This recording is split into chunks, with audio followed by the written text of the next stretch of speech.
Alrighty, that should be the end of the ads. First stream with that enabled, so still getting a feel for how that all works. But hello everybody, I hope you're all doing alright on this wonderful Thursday/Friday.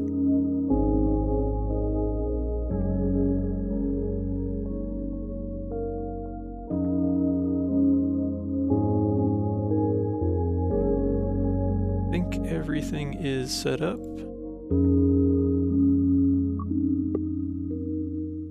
Sweet, alright.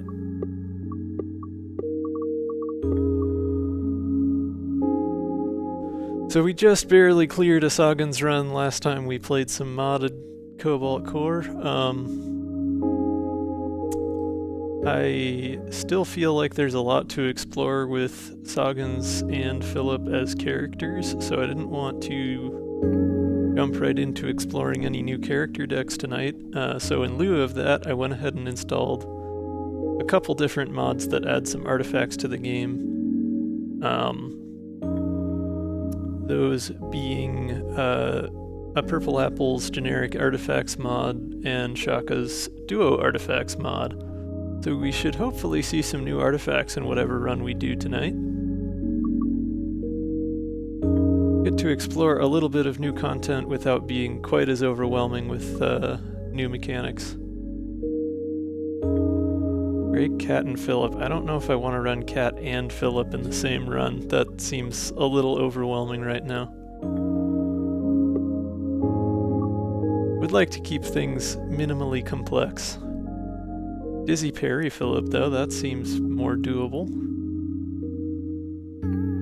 In the Ares, which is always good, and alternate starting decks for all of them.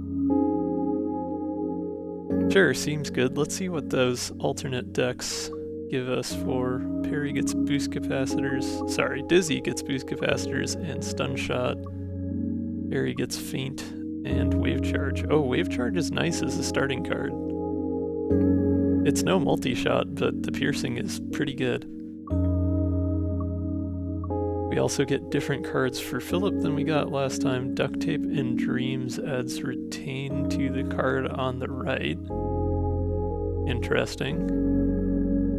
So I guess that means you keep both Duct Tape and Dreams and that next card for the next hand.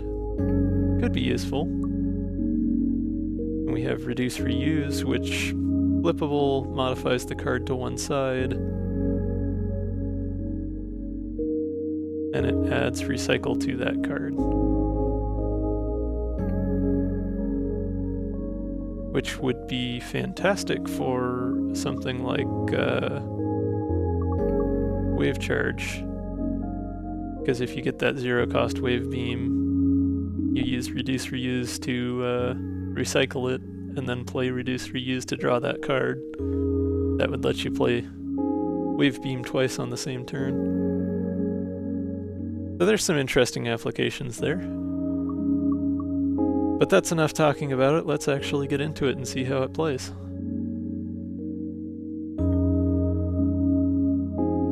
I do think I might turn the difficulty up to hard, just to keep things a little interesting. It's not Sagan's, how bad could it be?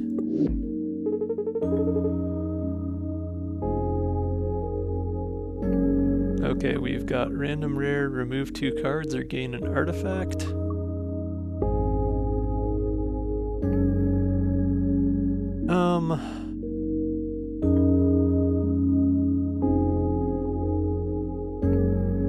Removing a couple cards, we could do basic shots, that wouldn't be so bad.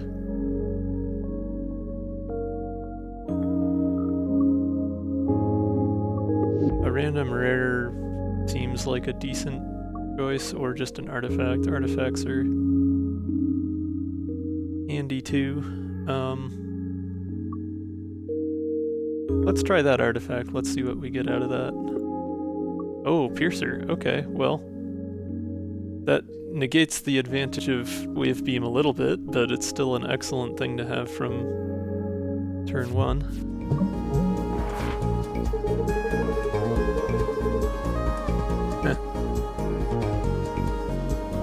So the other mod that I've installed here is I forget the exact name, and now I'm going to go look.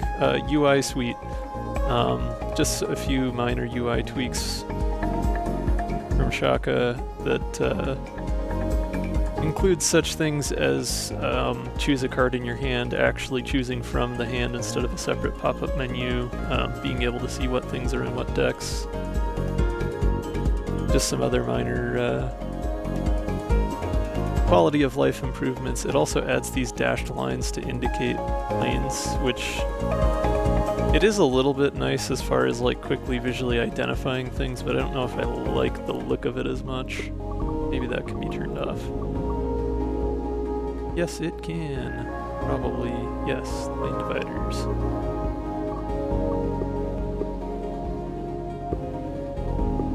And there's multiple settings. Nice.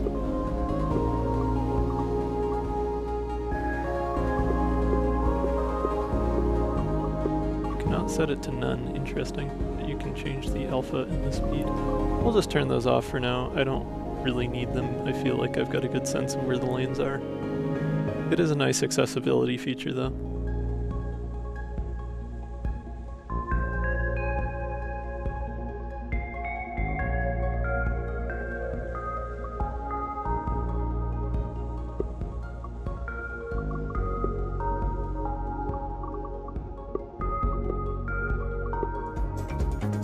The other nice thing with that one is that when you go to look at your deck during play, it'll show you where each card in your deck is, whether it's in your hand, your draw pile, or your discard.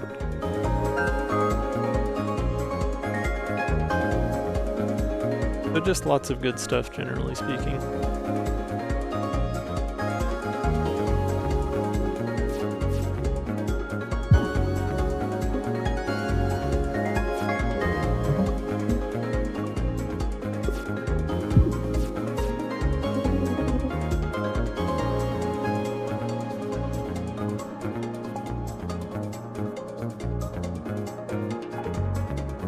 Not super useful to get both of Philip's cards on the same turn with this set of starters.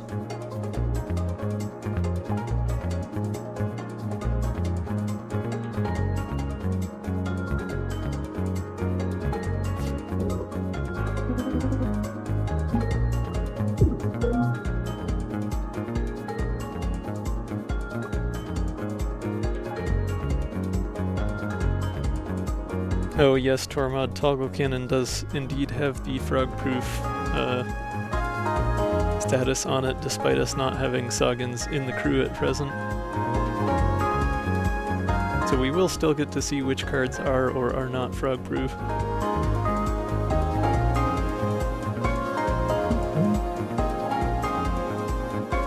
I suppose I should have played Reduce Reuse there just to draw an extra card. I wasn't thinking of that option. I had energy to burn. Oh well.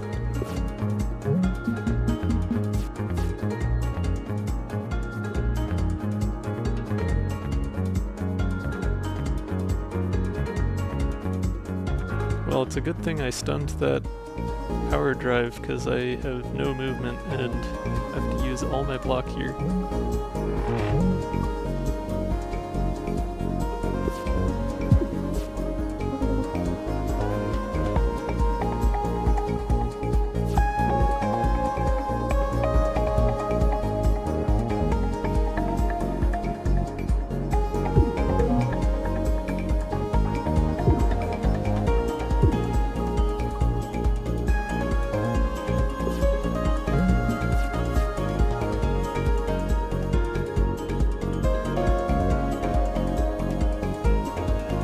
I suppose I should have stunned second that last turn. I wasted my piercer on the stun shot for 0 damage. Gotta remember that I have that.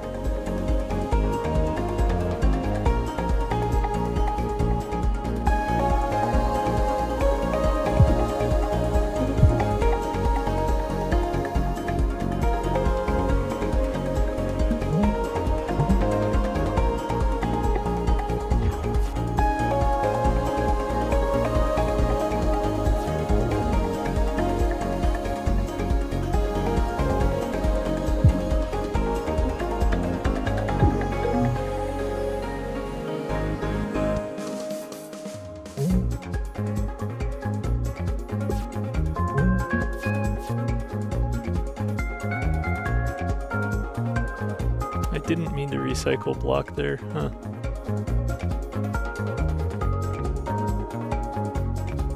Oh, is toggle cannon not supposed to be frog-proof when you don't have Soggins? Okay, fair enough.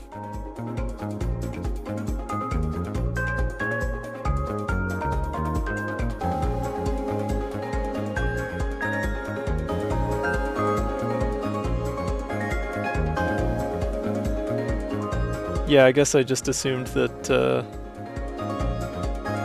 that was just present whenever you had the Soggins mod applied rather than only when he's in the crew.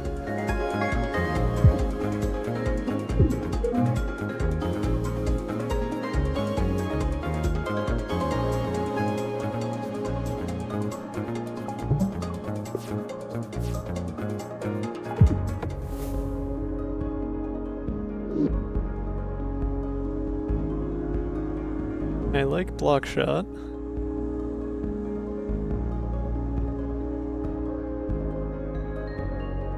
I suppose momentum would not be the worst since we...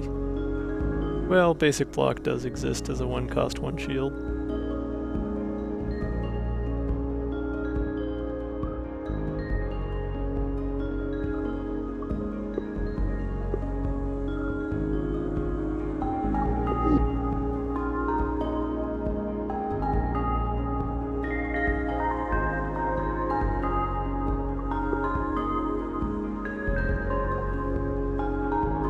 Anyhow, howdy folks.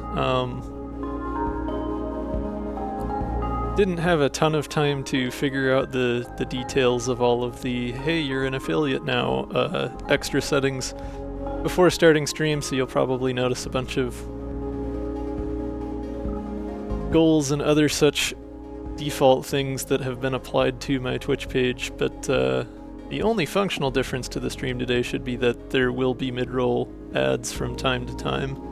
I will try to let y'all know about that before they run, and use that as an opportunity to take a break rather than continuing to play. But I just have that set to be once an hour to be just long enough to keep pre-roll ads from playing every time someone joins the stream.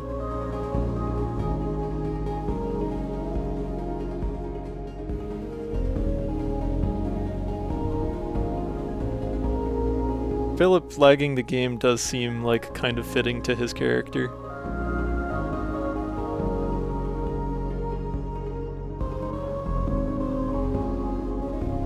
Right, I was choosing a card reward.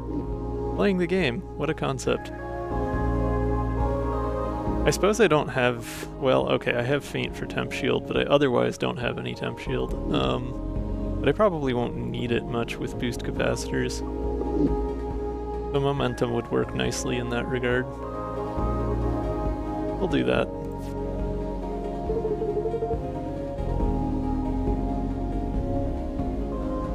Phosphorus explosion, always a good time.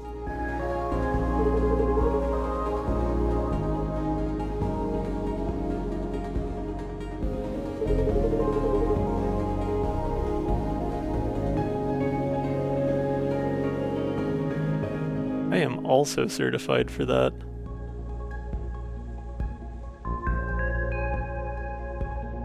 I'm not forklift certified anymore though, it's been too long since my last one. Since we grabbed momentum, let's actually just go ahead and take a shop here and ditch basic block. Or, well, maybe one of the basic shots first and then basic block. Yeah.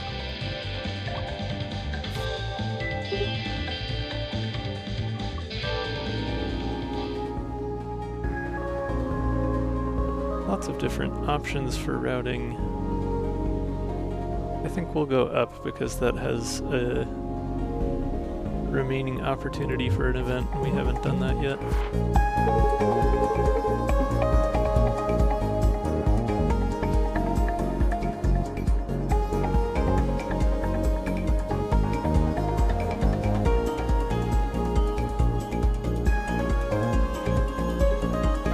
Alright, I have 2 basic shots, but only 1 piercing. If I use feint, it's going to line up my cockpit with that drone, so I'm going to be lined up with cockpit either way.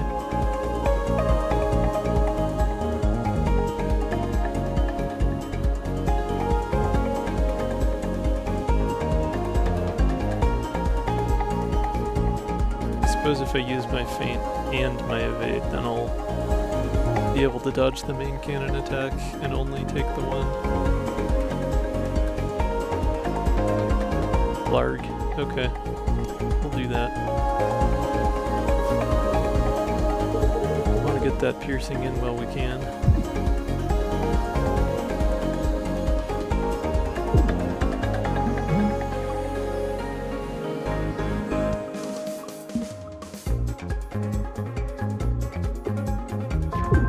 Leaves us with no evade, but hopefully that won't be too terribly important. Yeah, we got our basic dodge, so we're alright.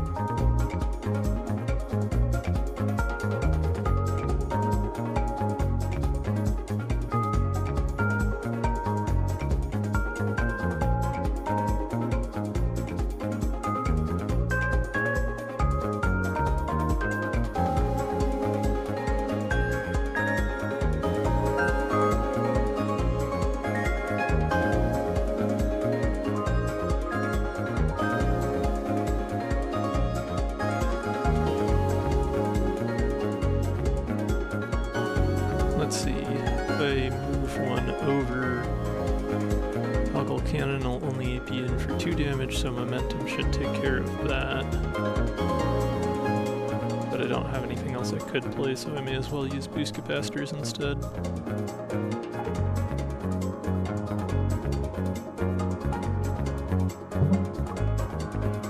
Does unfortunately make this a defensive only turn, but they'll at least be taking some damage from the drones.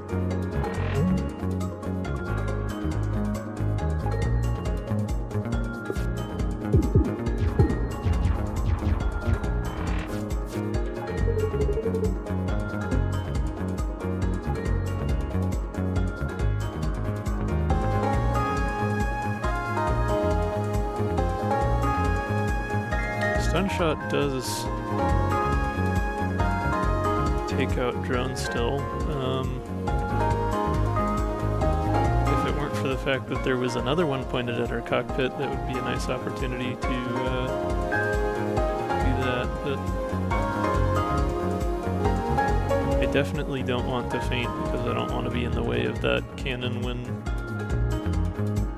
the thing gets shot by the drone.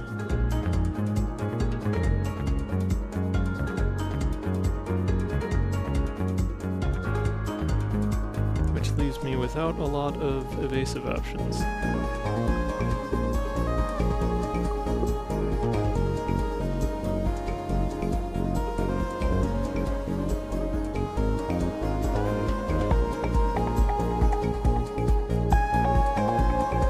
I guess I play basic block because I've got to, and there's not really much point in getting rid of that drone. It's helping me more than it's hurting me right now.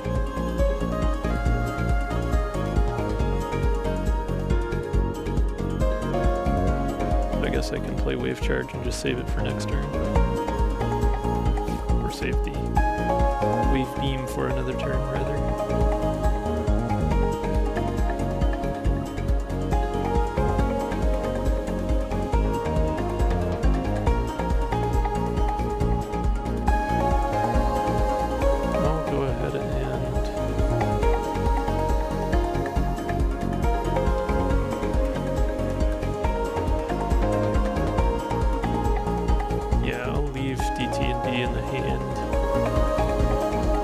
Necessarily want to retain reduce reuse, but it's not hurting me to do so, and it keeps it out of the draw pile.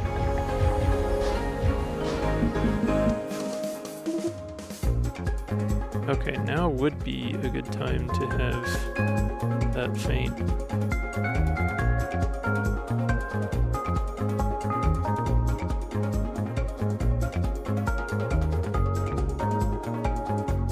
I suppose if I toggle, take take out a drone and move one to the right, then I only have to block for one. So that works.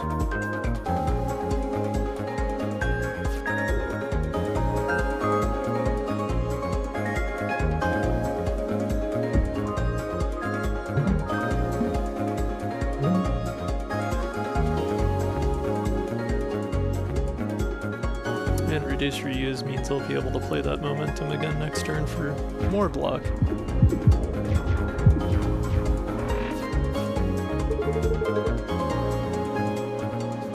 It's interesting that being shot in the armor with no shield still makes the same sound that being shot to deal hull damage normally would. Just without the screen shake and whatnot.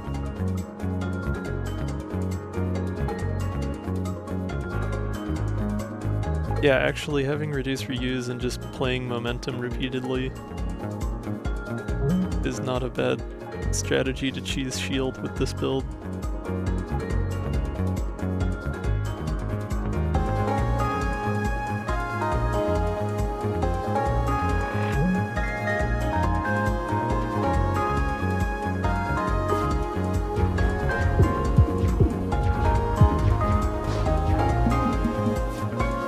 Now I just need inverter.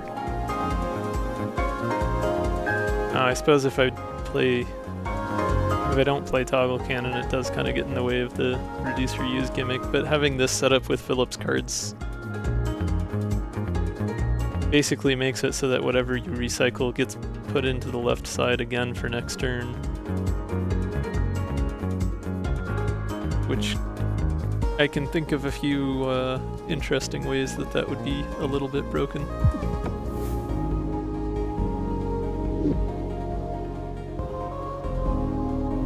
Game really wants us to take a second wave charge.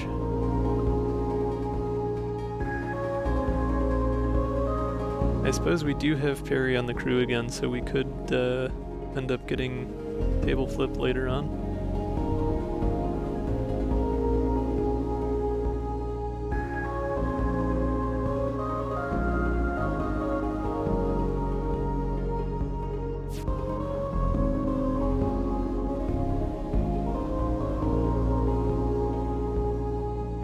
Right, draw mod just makes it so that playing a card to either side will draw a card.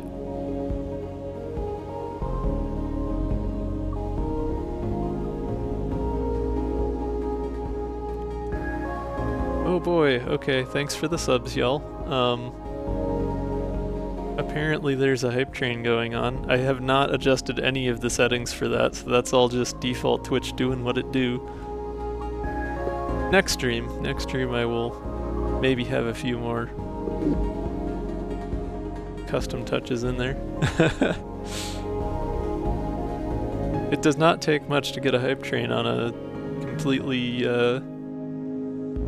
new affiliate channel, apparently.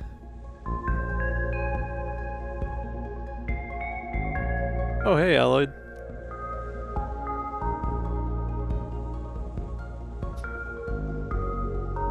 I don't really see too much purpose in taking any of these. I guess draw mod A is pretty good, so I could take it and then upgrade later.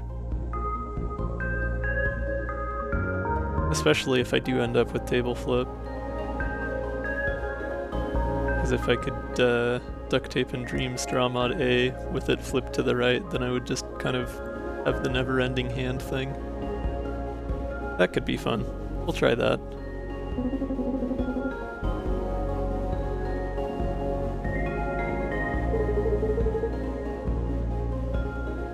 %80 is pretty good.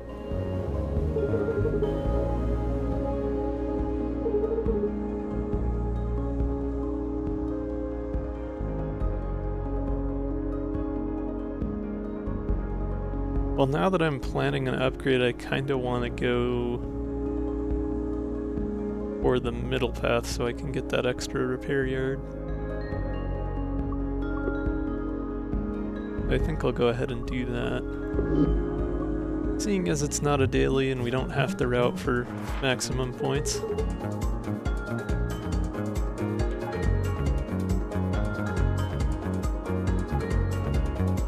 definitely want to go for piercing on this fight.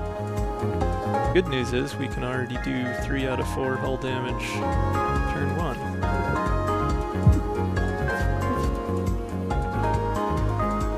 Which is mighty convenient.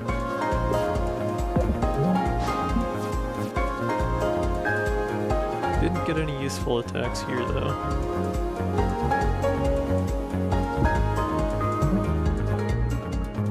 That is fine, we will have it next turn. There we go.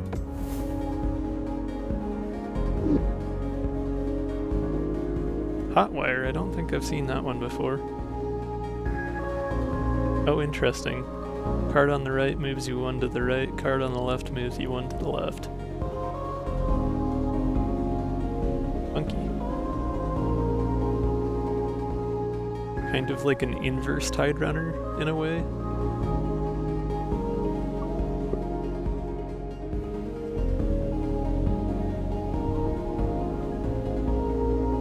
I don't have a ton of movement going on right now, but I also don't know if I want to sacrifice card space in the hand on that right now. Oh, Hotwire A is interesting too. With it being flippable, does it flip the direction of movement or just the direction of the card that's modified? Probably the latter.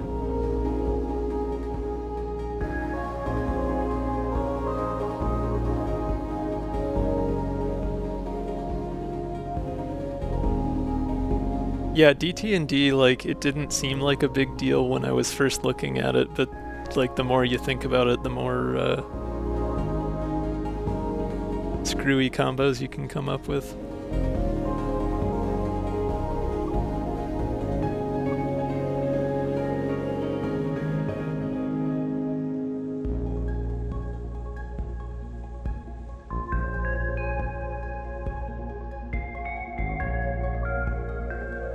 Yeah, I think the nice thing with it is that it's a dynamic retain rather than being, like, specific to one card, because Max does have the one card that adds retain to, like, I think it's the rightmost card in your hand. But that only impacts that one card for the rest of that combat, and so it's not quite as useful compared to being able to add retain to whatever card is on the left side.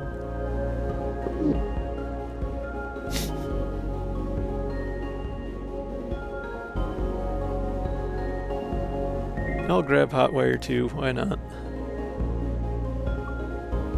Definitely want to go for that upgrade now though.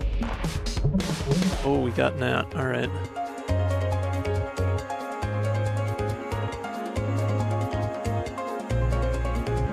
So Feint would actually move me 3 to the left now. It would just pause for a moment to give me temp shield. I guess it would give me strafe, or it would, you know, let me attack twice if I had strafe. So it is still functionally different, but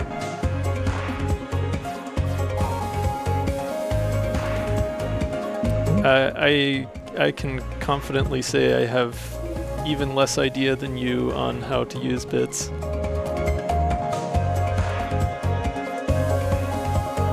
Oh, you know, interesting. So Hotwire doesn't seem to add movement to... No, it does add movement to Toggle Cannon, it just doesn't show. It's still there in the details on the right, but it's not shown on the card. But having Hotwire with the 0-cost cards does effectively give me some free movement, so that's kind of nice.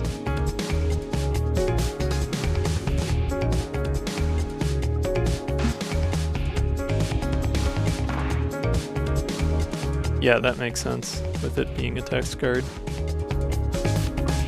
I think there's 1 or 2 cards that are examples of that in the base game.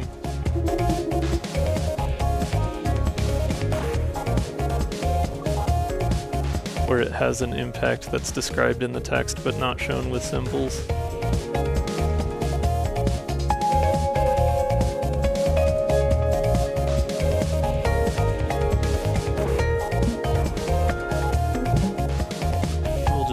bulk up our shield here.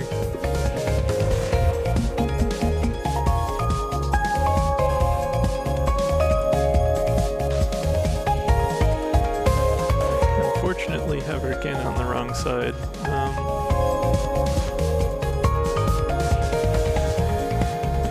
I do have some evade, but I would have to use my piercing up to move them into position, so I'd only be chipping away at that shield.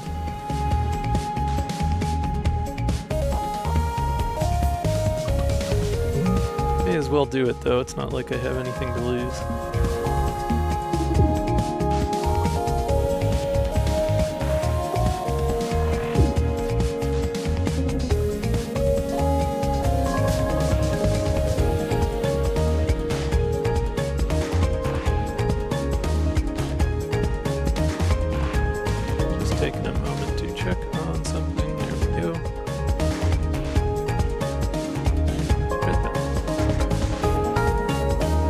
Dodging, still only have one attack this turn.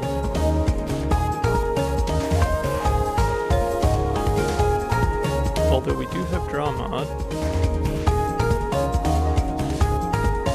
But with where it's positioned, I would have to spend 2 energy on boost capacitors to play it anyway, so that negates the purpose somewhat. Doesn't hurt, but we'll do it anyway.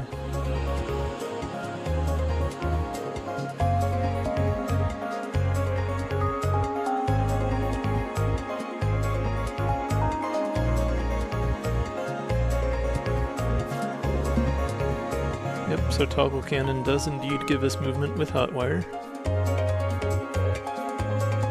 And I still have an energy, so I guess I can just dodge this and move on.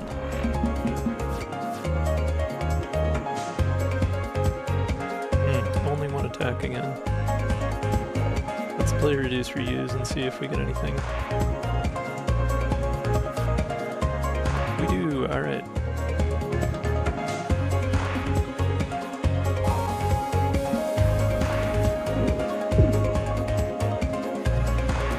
Too bad we didn't have stun shot there, but we at least are chipping away little by little.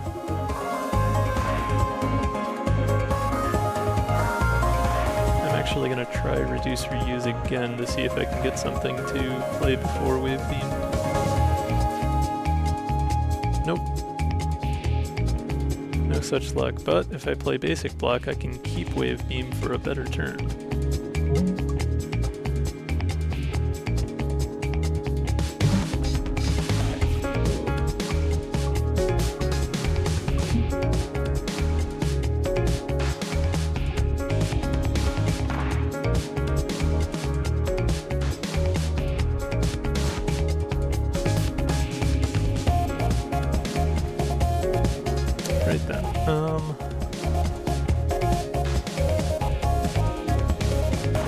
Should do it for this turn.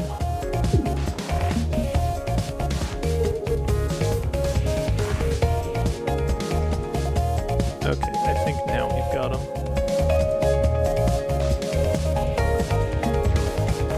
Well, won't have enough damage to end the fight, but we can at least get close.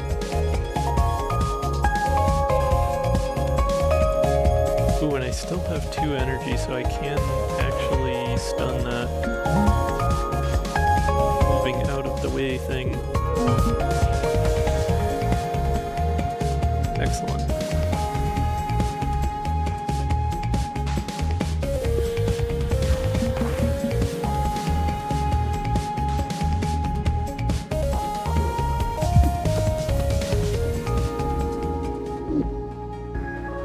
Hey, there's that table flip.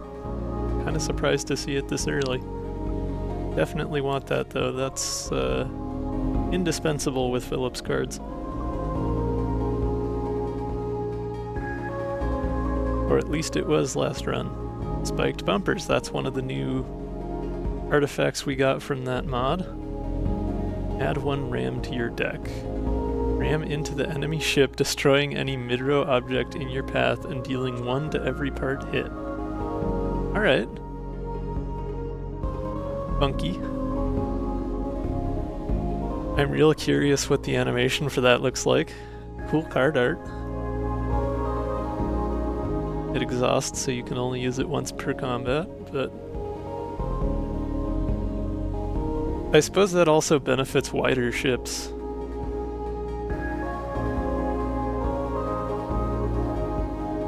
I don't know if it counts scaffold or not in that.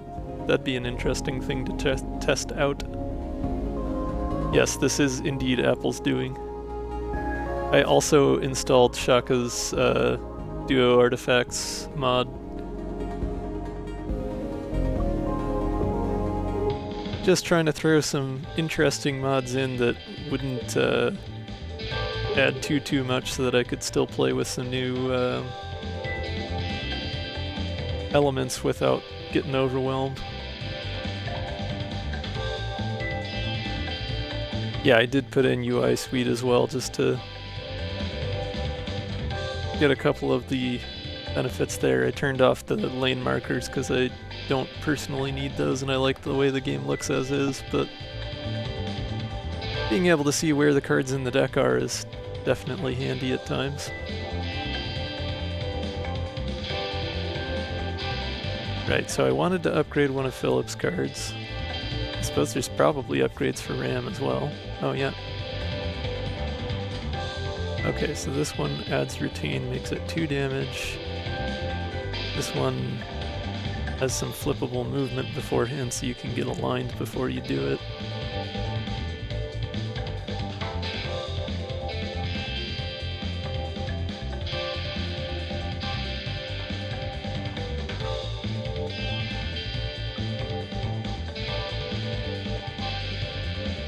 So far, Flip Bop, it is just Philip and Sagan's. I'm kind of being methodical and trying to feel out some new characters before I start adding more characters, just because I know it takes a few runs to really start to see the whole deck.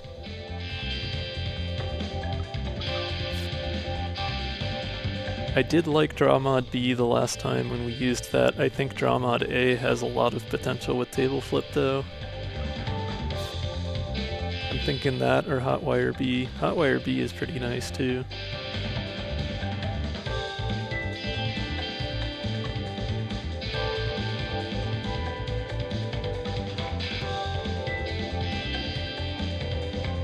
Draw Mod would probably be better to start with just because I don't have a ton of cards in hand for Ares. And that'll help alleviate that a little bit.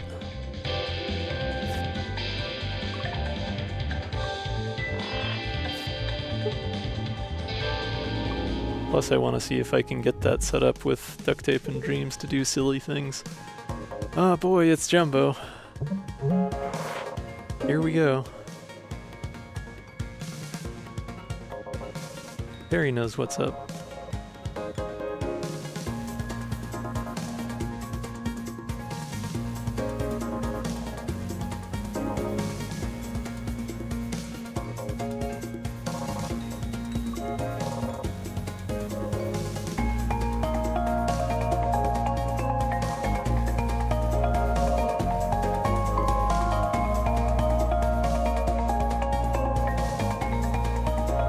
Okay, if I play Basic Shot and then play Boost Capacitors, that'll move me 2 to the left, and then I can play Toggle Cannon to move 1 back to the right and have my armor lined up with the attack on the other side. And I want to flip, reduce, reuse because I don't want to recycle Boost Capacitors. I think that should work.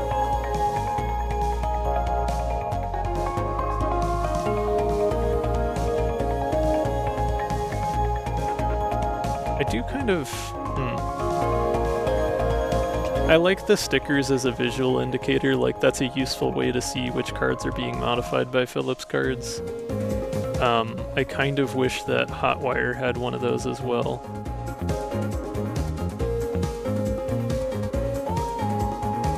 I guess they're really only used for things that add those statuses in the lower right as opposed to things that add actions to the cards.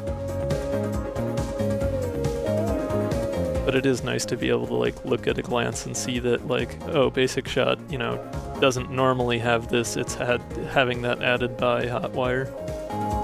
As opposed to like with the current game state, if you didn't look and see Hotwire next to it, you would just assume that this was a normal function of basic shot.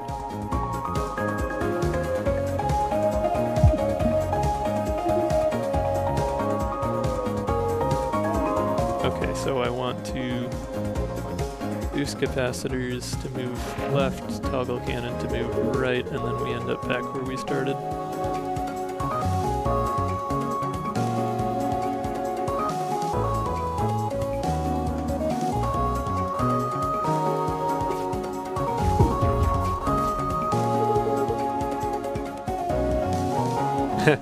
This is a hilarious opportunity for a big cool attack of my own where I just ram into his ship. I mean, it's good damage, so why not? Okay. Not bad. I was expecting the animation to be slightly more dramatic, but you know, that works. I suppose favoring folks who enjoy faster gameplay is not the worst idea. Dodging right is probably worth doing here just so I don't have the cockpit taking damage. Get table flip out of the way.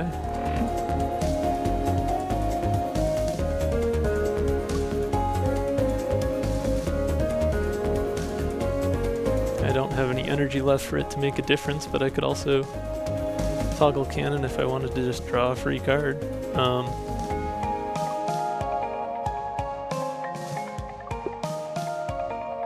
Yeah, not much to benefit from doing that.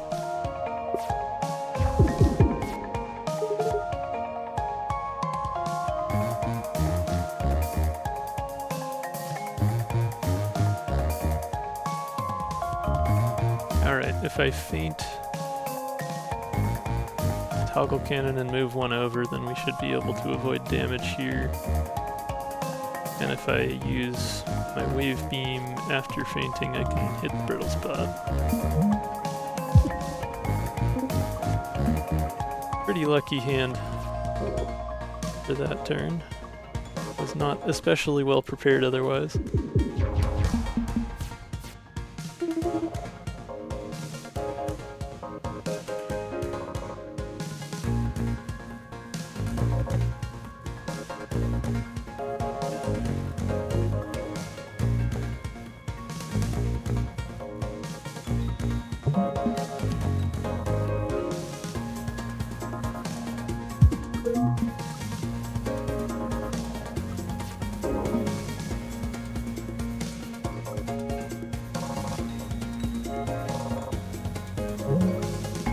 The other nice thing with flippable is that I can just essentially turn off duct tape and dreams if I don't want to retain whatever's next to it.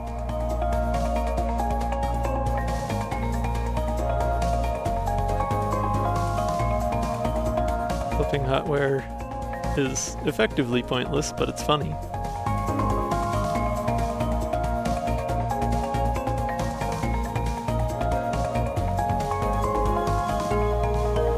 Just flips the order in which the effects are applied, I guess.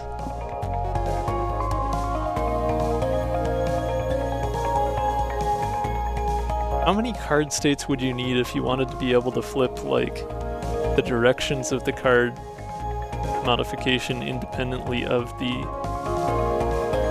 movement? I guess you'd have like 4 or 5 possible states.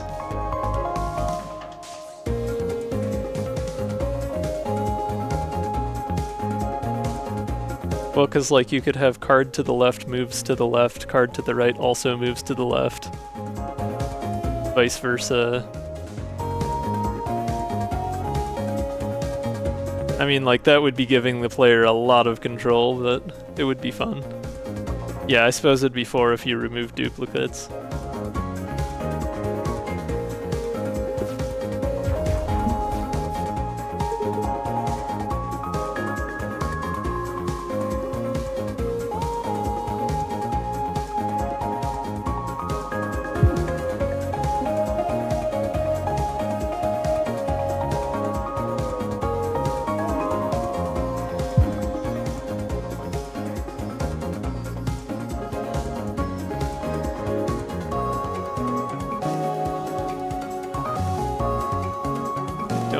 faint to recycle. I do want faint to move me to the left.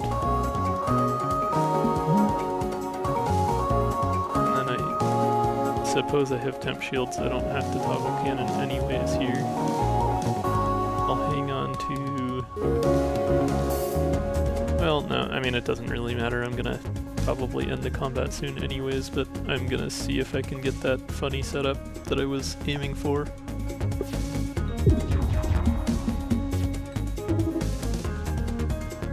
Ah, there's draw mod. I could theoretically do it. It's not likely to be relevant, but I could theoretically do it.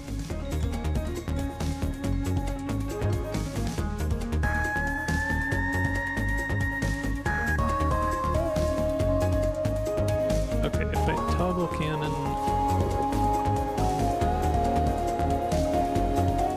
Gunshot...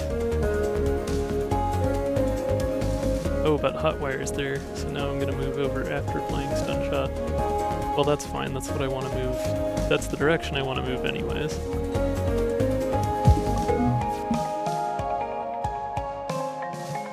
Now Philip's cards are just all modifying Philip's other cards, and I get to be very confused about what does what.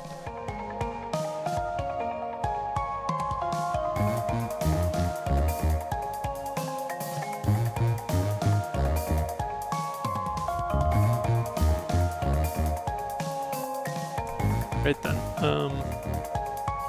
what I was trying to do was get draw mod all the way over to be next to Duct Tape and Dreams, but I can't play both Basic Shot and Boost Capacitors to do that. Which is fine. It was just a funny idea.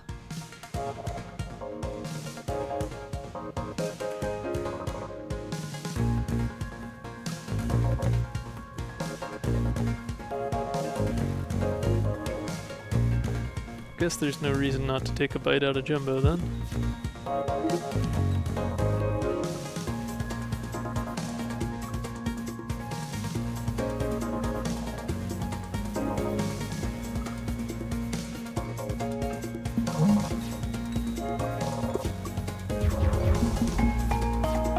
And there's Wave Beam, but no other attack, darn it. Oh, yeah, I suppose I could have moved over. Oh well, it's not a daily, it's not that important. We're just screwing around here.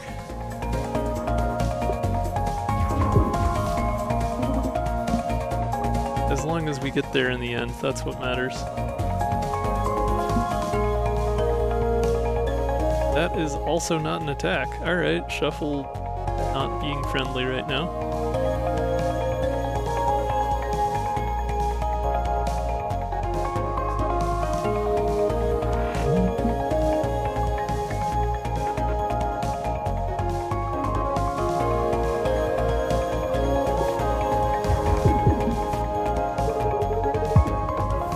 Sorry, Philip, I have Jumbo to smack in the face.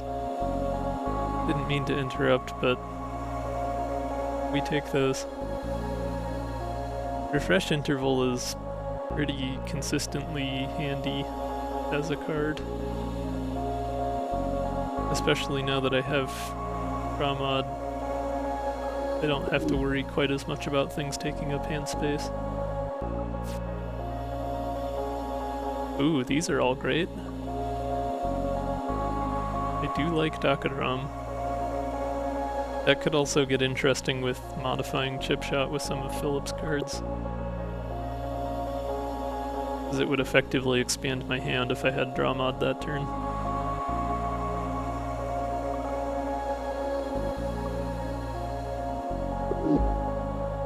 Or be free movement if I were using Hotwire.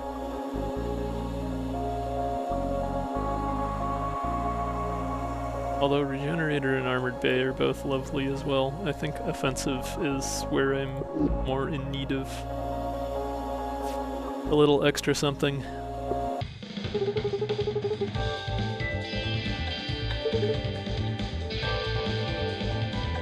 You can trust that face. Most trustworthy face.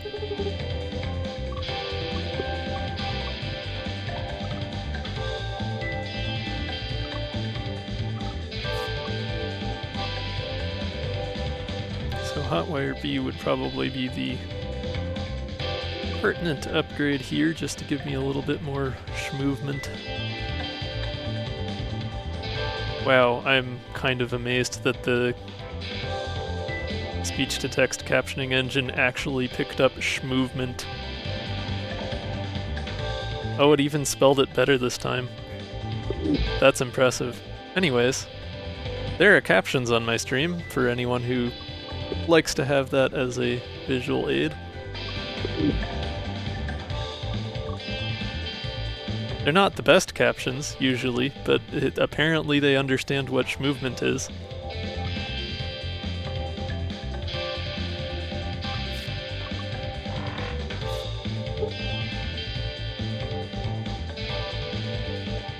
Not that time.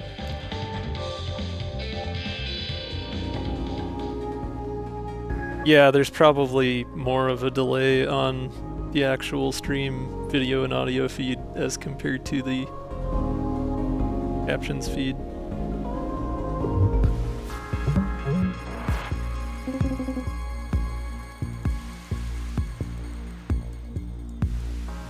It does look like we have our first actual ad break coming up in not quite 5 minutes, so at that point I'm just going to go ahead and stand up, stretch, take a break, get some water, all that. I would encourage y'all to do the same. But I can get in a few turns before that.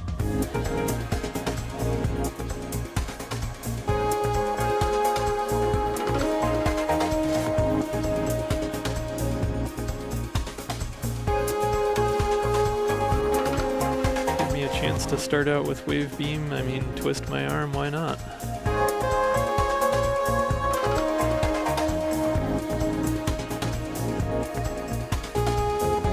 And I can even shoot the crystal with it.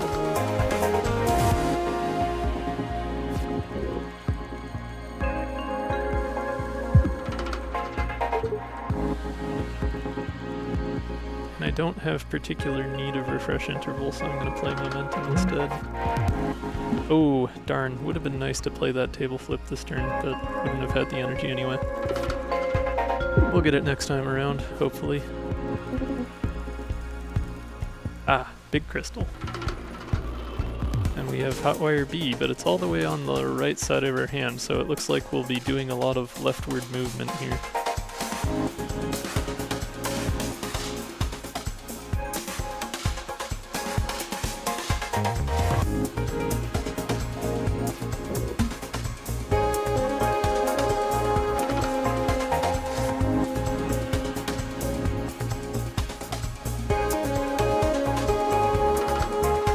Dunkel, that gives me some good ideas. I saw recently like a supplemental material for a D&D campaign that was just like a book of spells that was all based on like humorous misspellings of the spell names. But you could totally do like a fun Cobalt core mod with that. Like some kind of artifact or character that causes there to be like not quite right versions of the cards that are all slight misspellings with humorous effects. Kind of Sagan's coded, but not like exactly the same.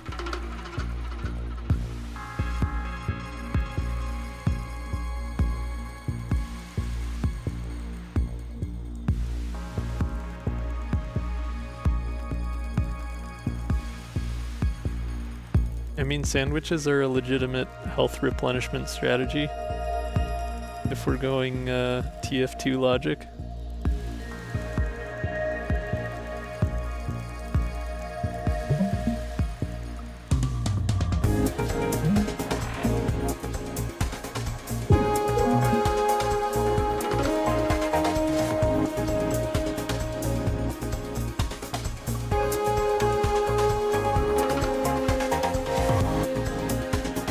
I suppose I could have saved the stun shot and deleted that crystal segment with it. Oh well.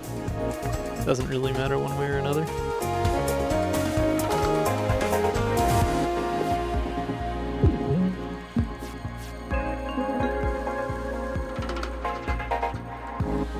Insert sickos.jpg. Make the shitpost character. Do it. You know you want to.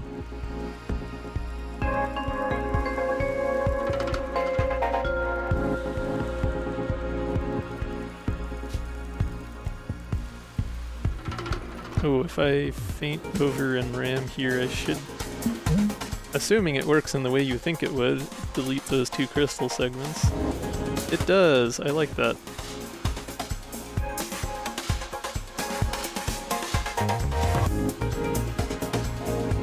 Alright, I am going to take a break quick so y'all can just enjoy the music, and I'll be back in 3.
Alright, I think we are back if I'm done tripping over my headset cable.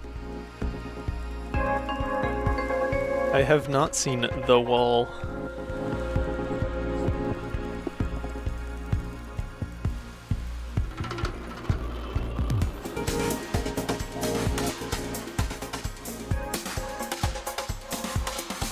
I have not seen the room either, Tormod, sorry.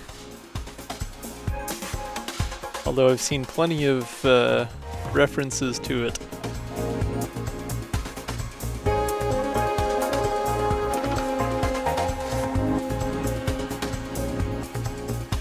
Well, I still have piercing, so I should probably take that basic shot.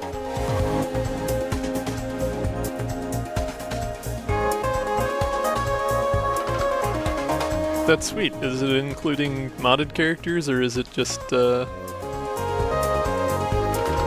all base game characters and side characters and whatnot? Awesome.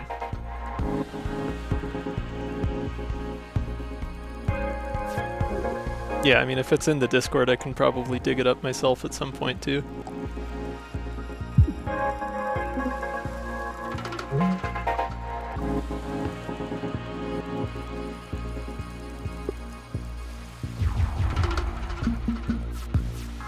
Yeah, I was thinking the same. The smaller font pack would be nice, or even if they just had, like, those specific fonts available.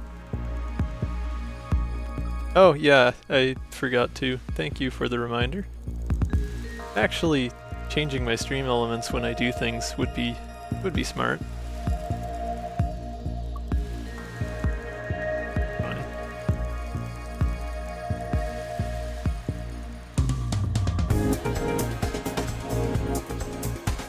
Right then.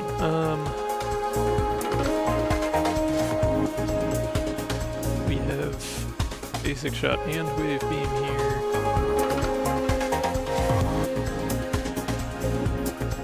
Don't want basic shot to recycle.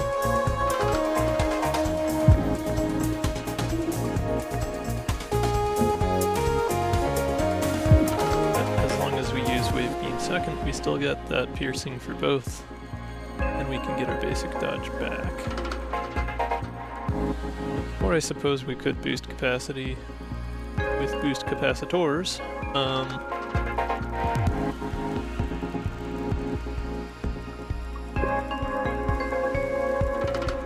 I guess there's a decent chance of getting, yeah, feint, or hot wire, or table flip, or some combination thereof, so using boost capacitors now is not the worst idea. Use my energy a little more effectively, have full shield for next turn.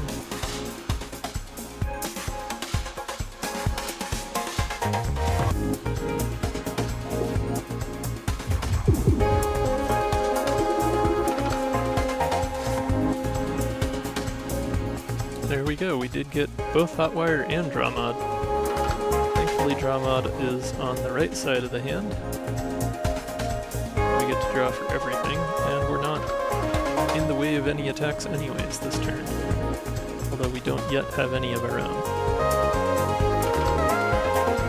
I suppose I can play Toggle Cannon and Duct Tape Dreams to get a couple free cards though. Hey, there's Table Flip.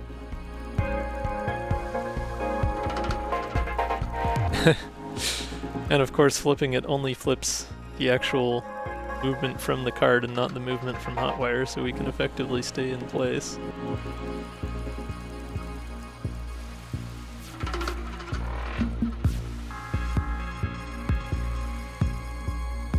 I feel like January is fair game for Christmas lights. I mean, they're, you know, wintertime lights, holiday lights.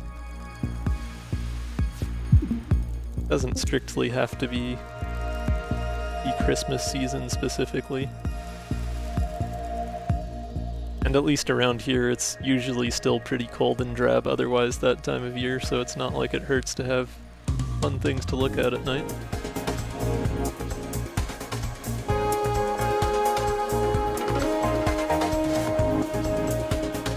The shimmy is always a good time, especially if you have strafe. done a couple strafe runner runs in the last week and a half. Good times. Right, still don't have any attacks. I guess I can play Duct Tape and Dreams and see if I grab one. Don't especially need anything else. Oh wait, no. What happened to... Oh, because I played the card to the right of it, I ended up losing Draw Mod. I forgot about the flimsy modification there. Still not quite used to all of the ins and outs of working with Philip.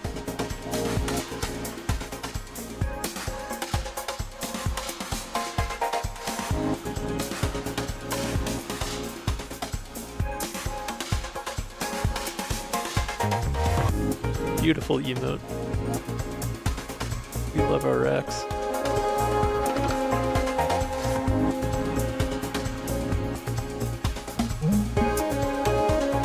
Doing a little more shimmy.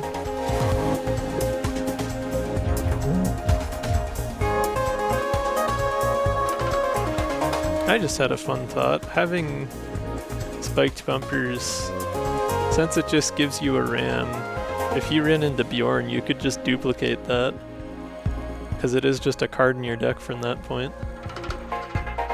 That's a fun thought.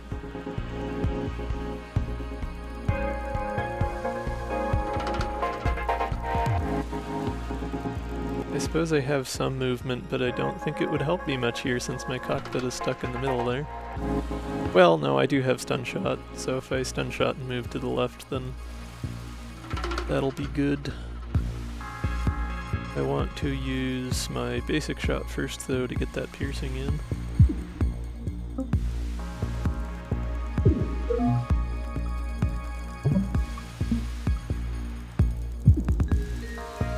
There we go. I believe that one's just added to the deck when you pick it up. Yeah, add one ram to your deck. So I think it's a permanent card, because you can still upgrade it and shop in the shop and such. Yeah, safety locking with max would also be solid strat. But like, if you just duplicated a bunch of Ram B, that would be pretty good damage on a wider ship like the Artemis or Gemini. Or Jupiter for that matter. Although Jupiter would be kind of counterintuitive, you wouldn't want to destroy all your drones.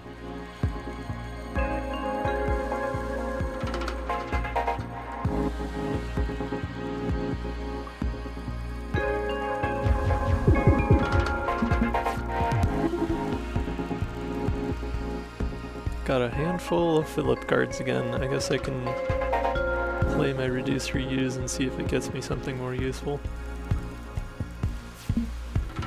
Another Philip card. At least this one draws.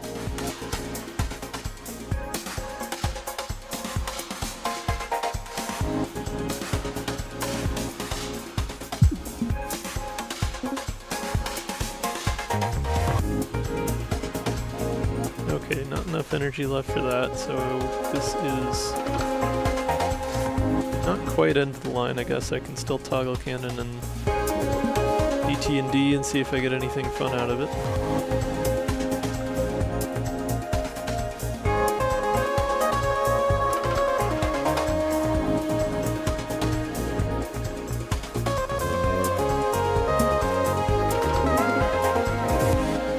Oh, we got Feint and Basic Block. I guess we can feint over and put ourselves in a position to not take damage.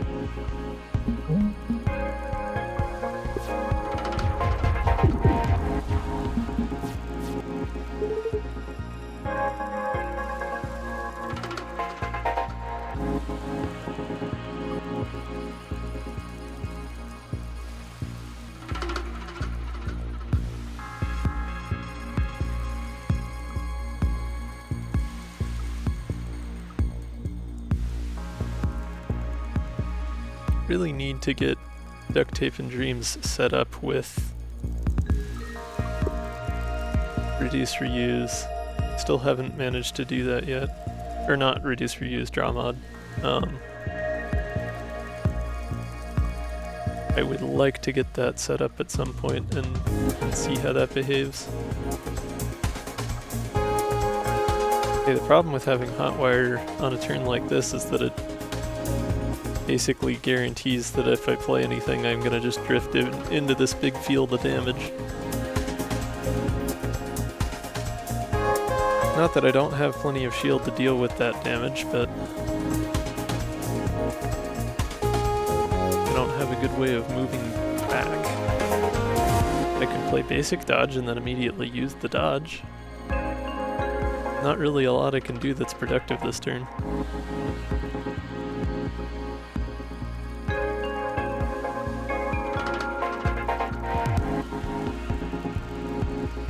I guess we will just sit and wait.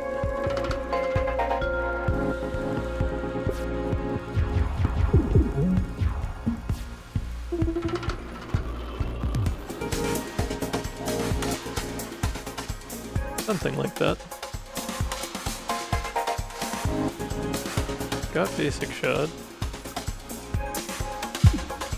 We can at least do another piercing.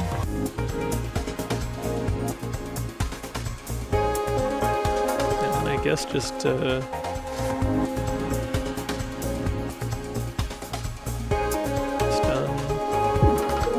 basic dodge.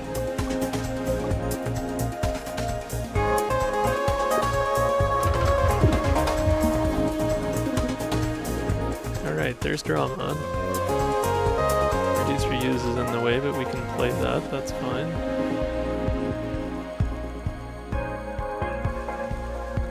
Basic shot first for the piercing. Wave beam for the also more piercing.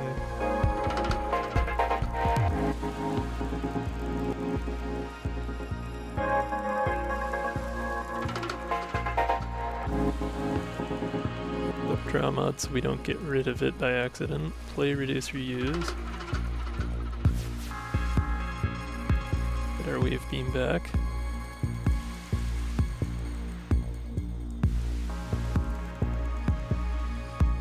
Not ideal, but we can toggle cannon, that's fine, that's not a biggie.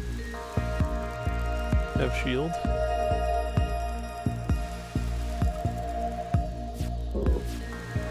And there's stun shot anyway, so that saves us there. But yeah, now we have duct tape retaining draw mode. So as long as I leave that alone, I should draw cards every time I play cards for the rest of the combat.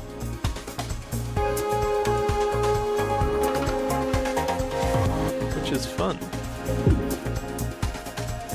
Needless to say.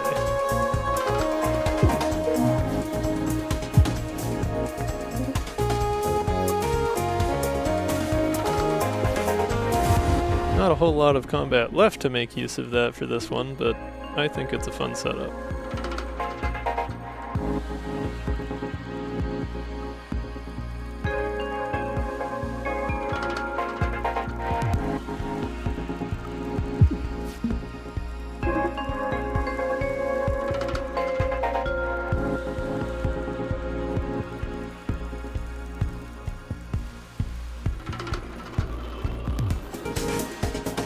Yeah, a few more normal cards would be probably smart, but I don't know, I can't help myself with Philip, I just want to like screw around. There's just so much fun to be had with this deck.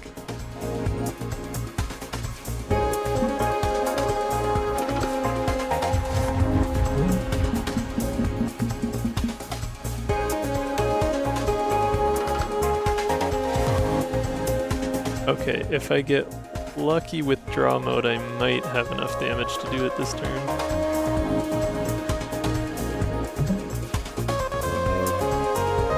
We did, alright.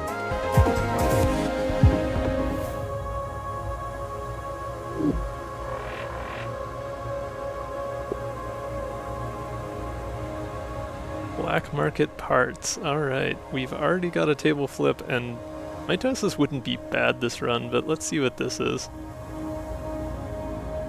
Add the following effects to the card to the right. They do not trigger when this card is played. Moves all pre-existing actions on this card.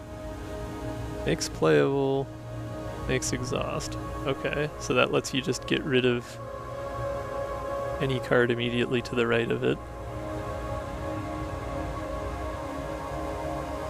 It also adds the action of adding a card to your hand. Uranium Round. Piercing attack with stun. Okay, so it lets you trade basically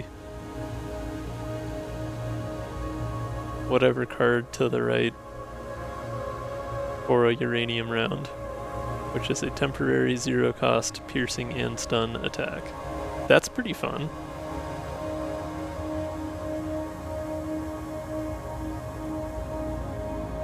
It would be more useful if I didn't already have Piercer, but still not bad.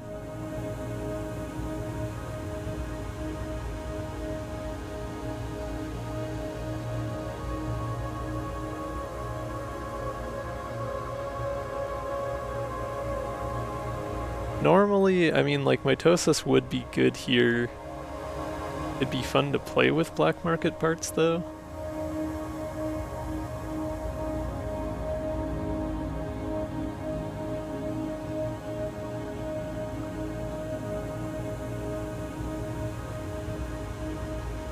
I think we'll go with that, if nothing else, just to give it a try. Then again, yeah, I don't know. I'm not sure that works as well with the Ares, because it kind of favors having a large hand size.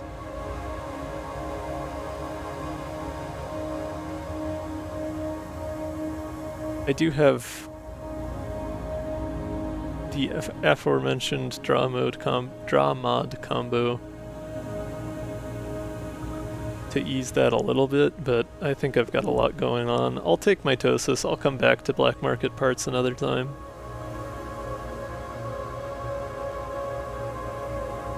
Oh, that's a good point, Action Martini. I did not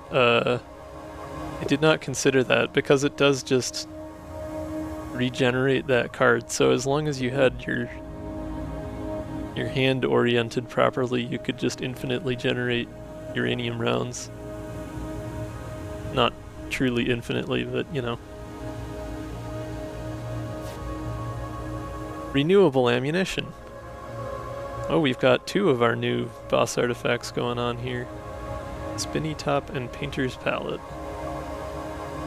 +1 energy. Whenever you play a non-temp card from a member of the crew, it is then removed from your deck and replaced in hand with a random card from their deck with the same upgrade. That's really jank. Okay. That could be a lot of fun, but not taking that this run. That's a little too chaotic. That implies that it just changes your deck permanently as you play all of the time. That's funky. What's Painter's Palette? When you play a non-colorless card, gain a pigment of that color up to 3. Your next colorless card also grants you 1 temp shield. Your next colorless card also attacks 1 time for 0 damage. Also grants you 1 energy fragment.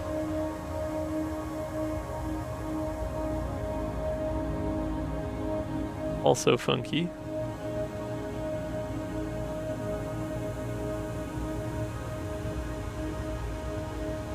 That seems... Yeah, I kind of guessed that energy fragments were something along those lines.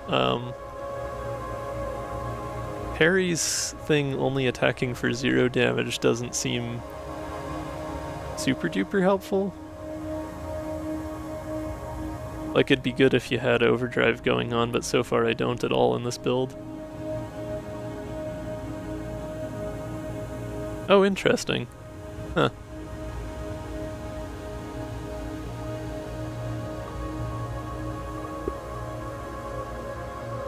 Simplicity would be kind of directly counter to black market parts. Like, I'd rather turn my basic shots into uranium rounds than just get rid of them entirely.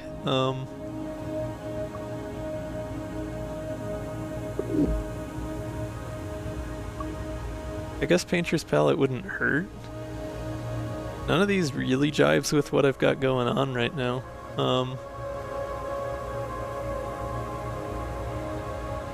We'll go with that. More energy isn't bad. I suppose if I do end up with a bunch of uranium rounds, then I'll get an extra energy for every 3 of them I play, so that's, you know, more or less free energy, even if it's kind of inefficient.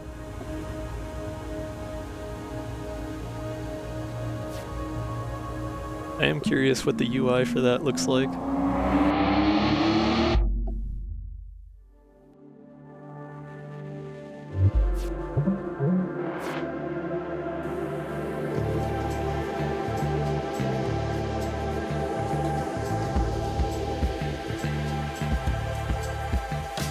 Well, we got our table flip already. Although it's on the wrong side of draw mod, so we won't be able to keep draw mod this turn.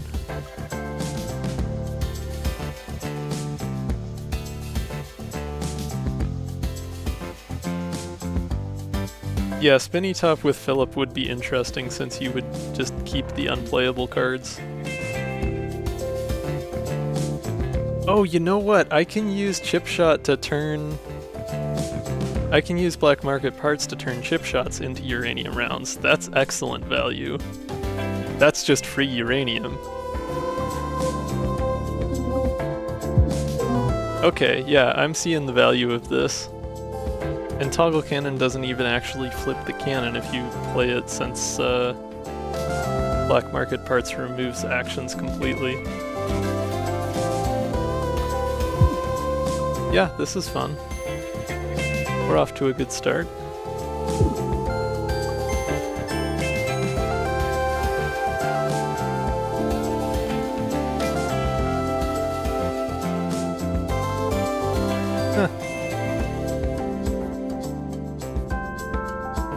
Oh, I see. So it's got the little pigment colors marked on there.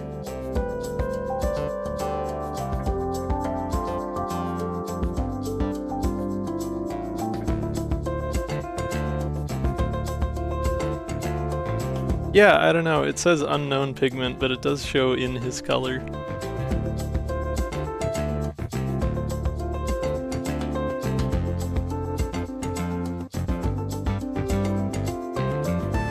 Yeah. That makes sense.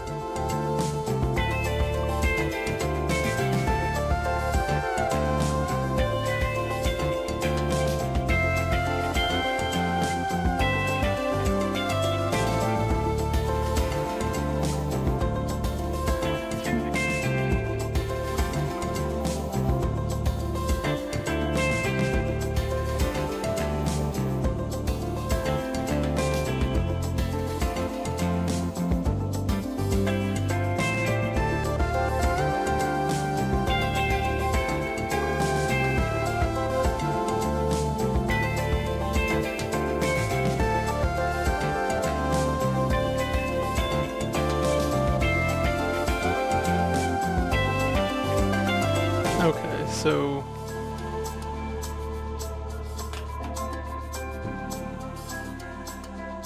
I see. So if I play a colorless card, in theory, now I would attack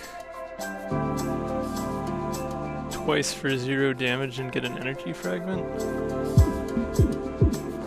Yes, okay, that is how that works.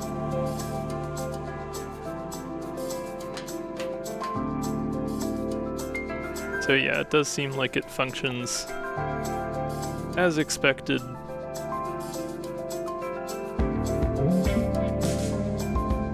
It just doesn't have custom visuals for individual modded characters. Ah, line me up for RAM. Sure, why not?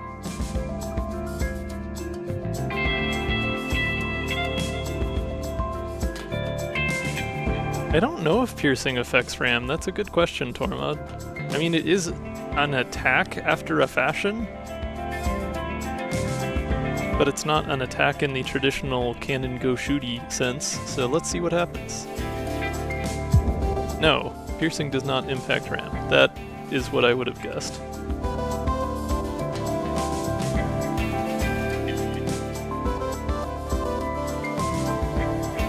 I mean, that makes sense, like, internally to the logic of the world that things are set in, right? Like, a modification to your cannons wouldn't impact the entire ship.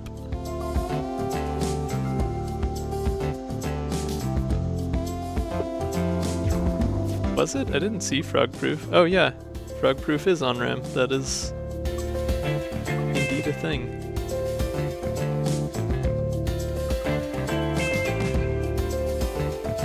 Yeah, that's how pigment works.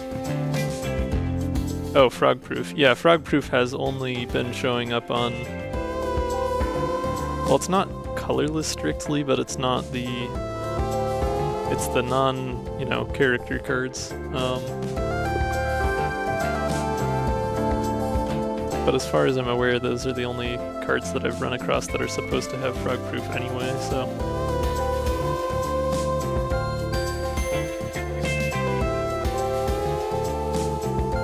Oh, we got enough energy fragments to get an extra energy, it looks like.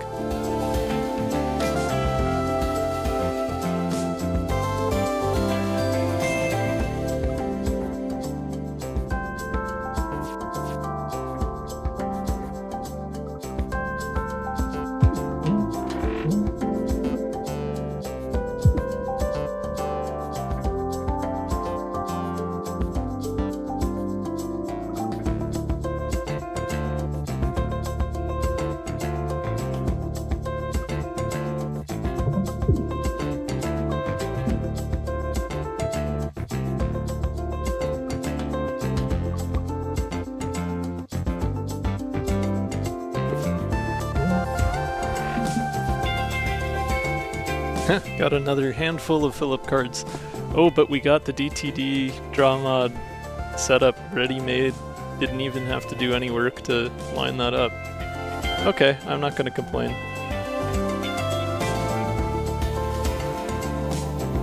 Now we just need more uranium shot shenanigans.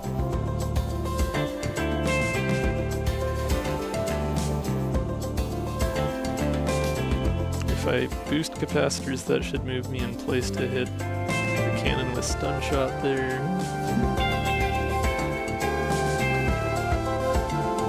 Ooh, or I can, instead of playing stun shot, get black market parts. Although hotwire means I'm going to move in a direction I don't really want to. But that'll give me stun and damage instead of just stun.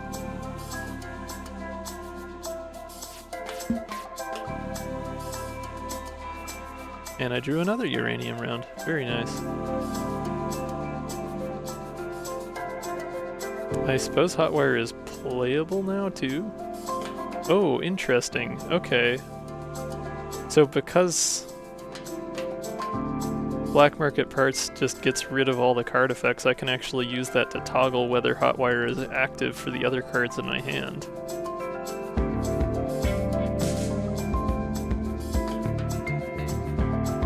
Like that gets rid of the movement effect on uranium round and whatnot. That's an interesting interaction.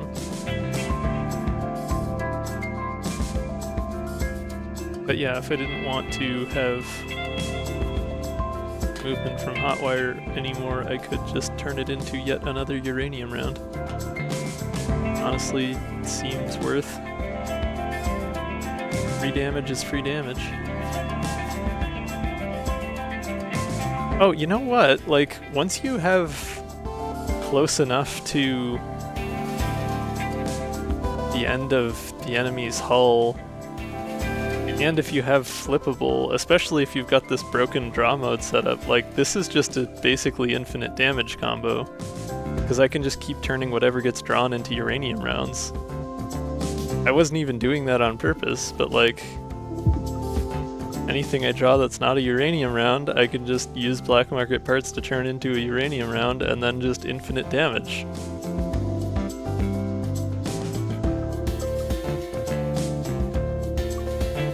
Beautiful. I guess I have to turn a uranium round into another uranium round here, but that's not the end of the world. Okay, so Philip has like a 3-card infinite just built right in. I know what I'm going to be aiming for now. Who is Philip's uranium supplier? Hopefully not the same folks as, what's his name? Doc Martin? The Doc from Back to the Future. I'm forgetting the name.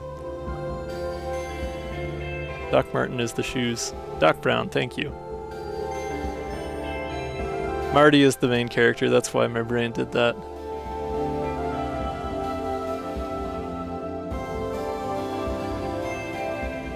Converter could be handy occasionally here. We do have tons of shield and usually not too much need for it.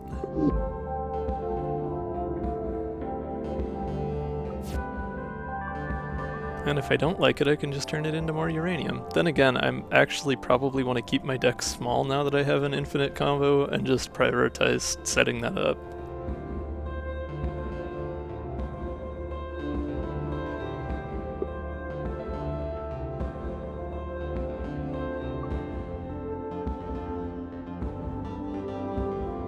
I think this is like the first time I've gotten a proper infinite in the game, because I've never really bothered like attempting intentionally to set up any of the infinite setups in base game.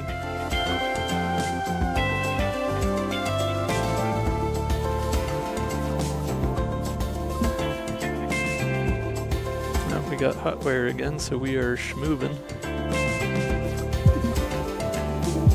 Time my piercing well here.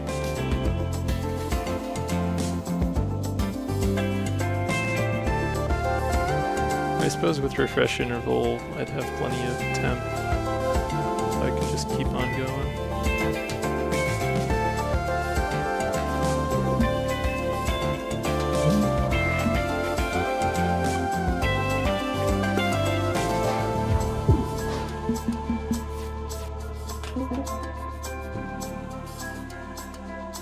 Oh, and we get to use RAM to get rid of a missile for the first time here too.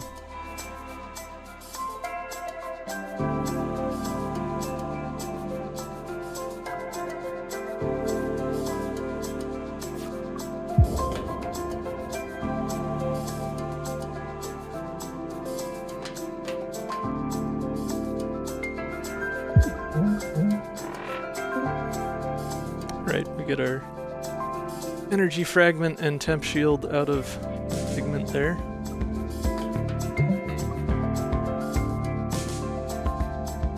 Can't do anything with that last energy. No cards left to play. Okay, we got draw mod, so we're part of the way there. Still haven't played table flip yet.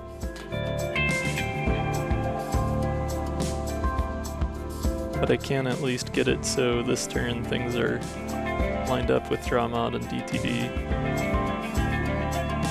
And then as long as I don't play something to discard draw mod, I'll be fine. In the meantime though, I'm going to want a basic shot first to get the piercing damage. Don't want to recycle that. Stun shot to get rid of that 2 damage attack.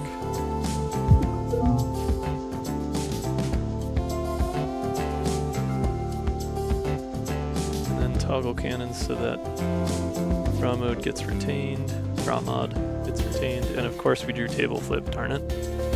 I'm out of energy to play that. Now I have to wait for another cycle of the deck. Oh well.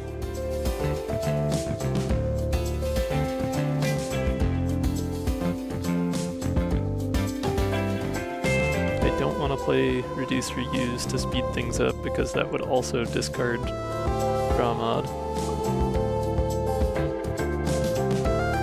So I guess I'll just sit on my hands for a turn here.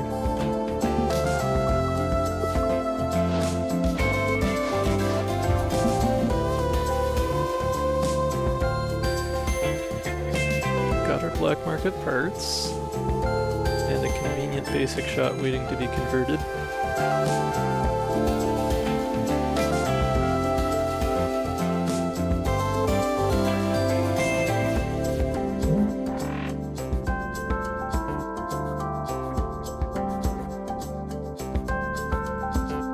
And our free uranium round out of toggle cannon, I suppose.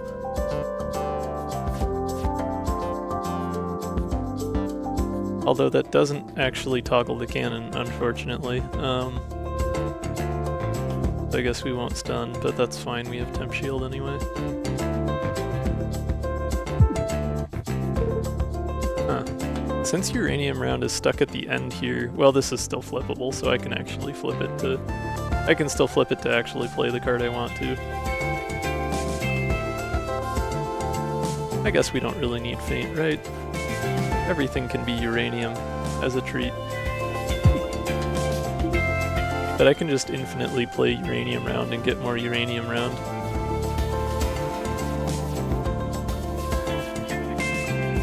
That's probably useful for something. I'm sure there's some way this could be abused.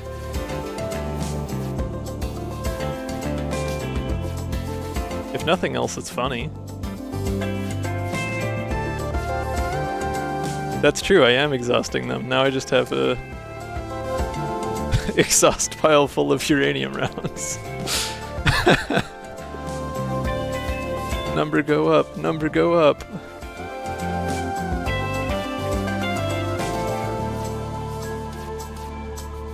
I love that Philip is just like this broken on his own. Like I'm not doing anything especially funky with this card right now other than what comes with the card.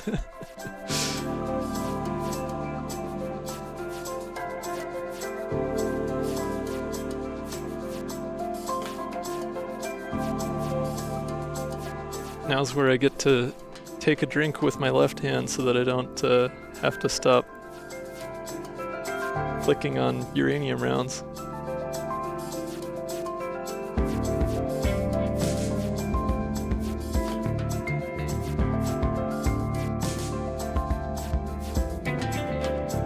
"54 uranium rounds in the exhaust pile, 54 uranium rounds."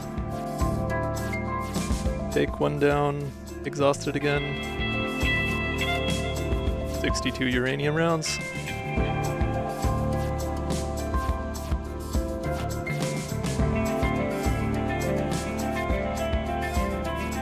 Nice.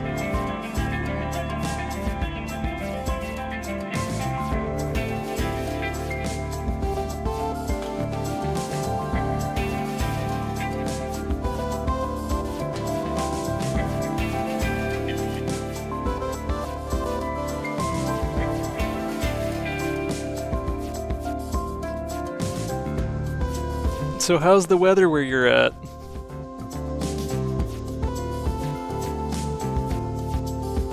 Unseasonably warm here.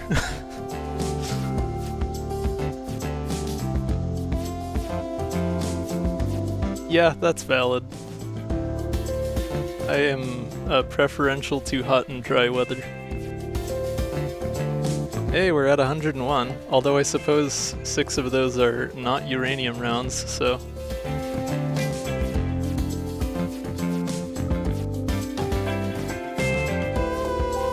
That was clearly not meant to display triple digits, but it does display, so...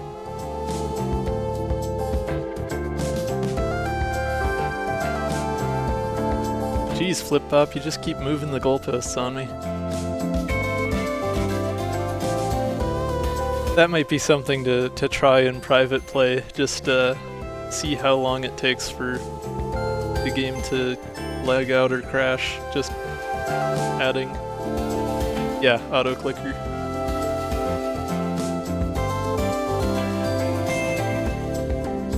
I think we've had our fun for now. I'm going to continue with the run. I should be able to... Right, yeah, I haven't played table flip yet, so I'm not quite at the point where I can set up that combo from before.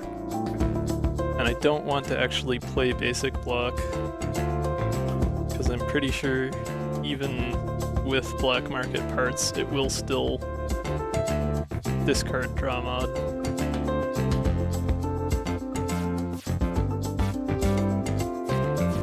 Yeah, that's fair. I suppose that's the kind of thing that would be easy to test in labbing out mod things by just directly telling the game, hey, I have 5,000 cards now.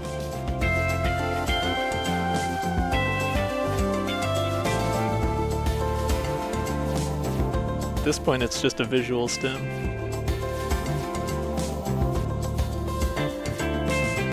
Snoot's just sitting there like, what the fuck are you doing? Anyways, let's play that last uranium round and end our turn with 136 in the exhaust pile, don't mind me.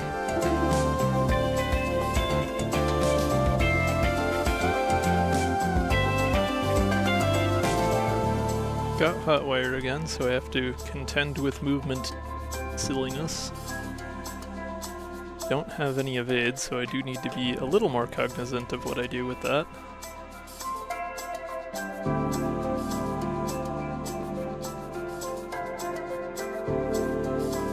If I play boost capacitors, it'll move me one to the left. Well, I don't have anything that would stun anyways, I guess, so it doesn't really matter as long as I don't end up lined up with too much damage.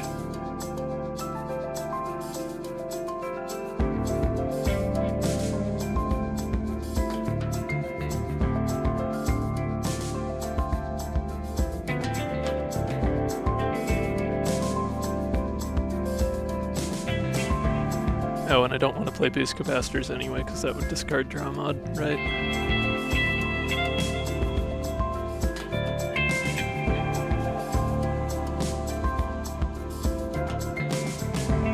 I mean, if it's depleted uranium, it's not that dangerous. It's just more mass for more kinetic energy.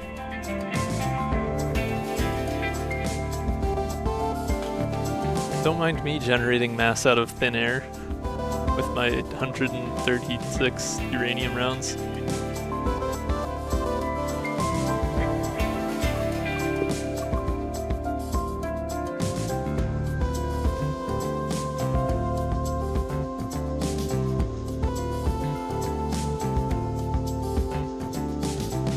Okay, yeah, I might actually just not want to do much of anything here, because if I play any cards on the right, it's going to move me into more harm's way. This was not a good turn to draw hotwire.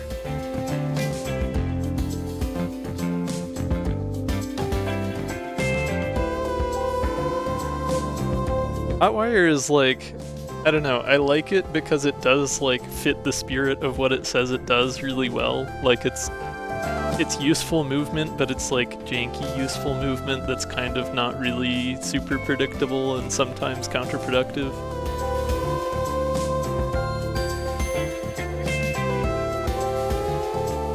But now that I have like an actual strategy figured out, it's mostly just getting in the way.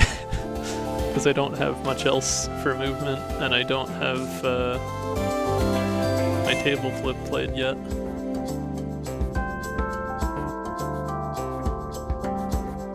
I suppose if I... well, okay. If I play Toggle Cannon, Wave Beam, and Basic Shot, that'll move me 3 to the right. And as long as I attack on that second one, I can get rid of that missile.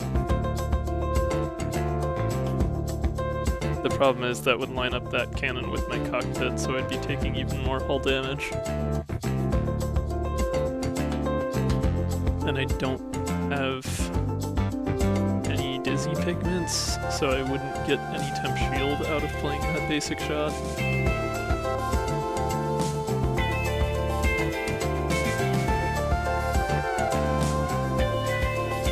So yeah, I think I just stay put and eat the hull damage and wait for next turn. I don't want to give up my excuse me, don't want to give up my setup for the infinite.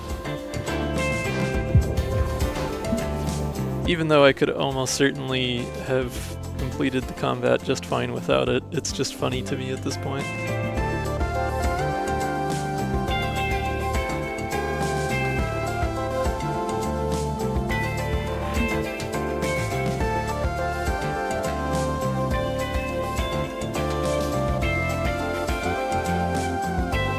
Ah, crap. Now my toggle cannon is next to draw mode, though. Oh, but I got table flip. Right. Yeah, we're all good. Never mind. We are all good.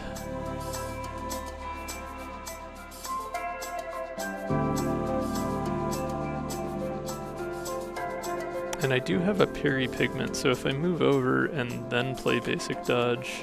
but I don't have a way to move over. Never mind. If I did, I would be able to pick out that missile.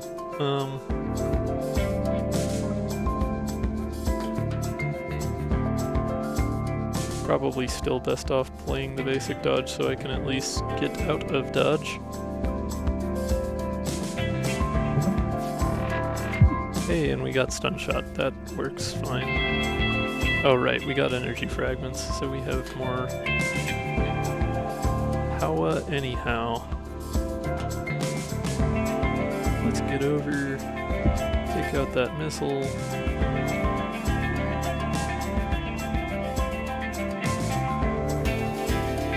I don't want a toggle cannon in case I get my black market parts. Because that would be bad to get right now. So we'll just keep things as they are. But as soon as I draw black market parts again, that's game. Hey, there it is.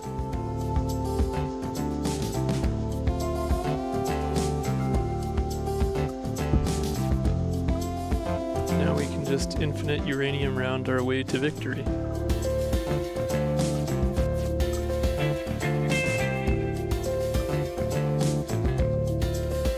Oh, we did get hotwire though, that's gonna mess with things a little bit.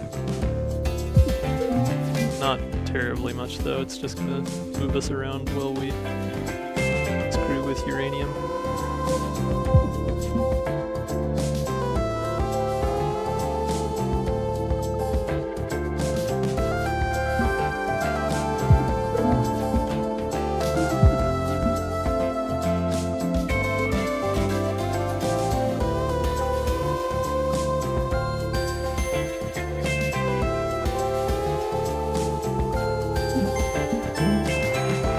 And is full. Uh-oh.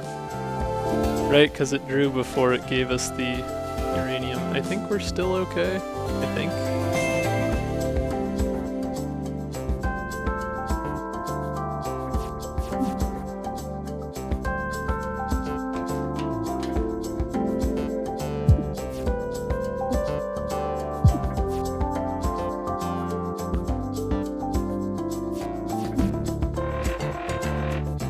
Oh, and now it truly is infinite because the colorless, or not colorless, but the quote-unquote unknown pigment that we get from Philip will just keep giving us energy fragments, which will keep giving me more energy to make more uranium rounds.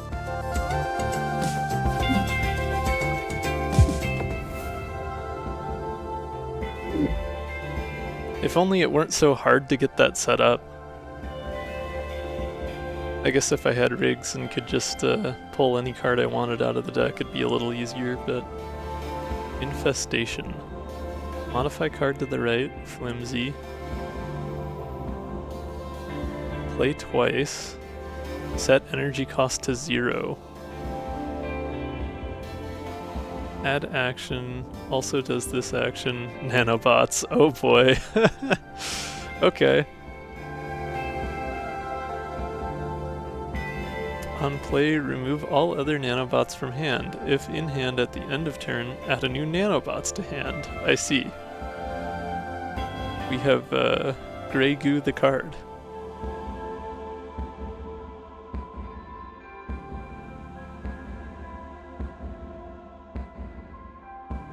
That is fun. I don't think it would be very helpful with what I have going on right now.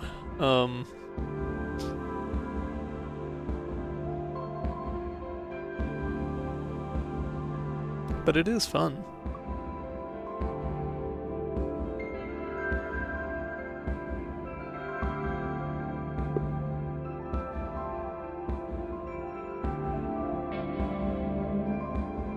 let's go for the event. We haven't gotten any other ones this particular zone, so... Extra planar being time. I can make words with my mouth. Usually I'd take damage every time, but screw it, we'll take evasion. It's been a minute. An extra dodge would be nice. Barnacle time. Okay, we got our table flip right away. And we have both DT&D and draw mod, but they're in the wrong order. So that's a close but not quite on that one.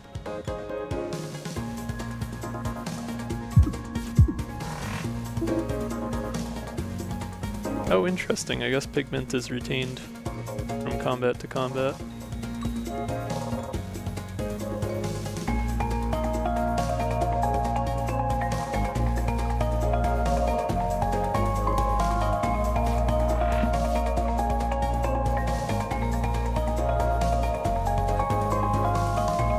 Not in a great spot here for damage, but at least we've got flippable, so we can set up our AT&D draw mode infinite. I guess it's 3 damage whether or not I move to the side here.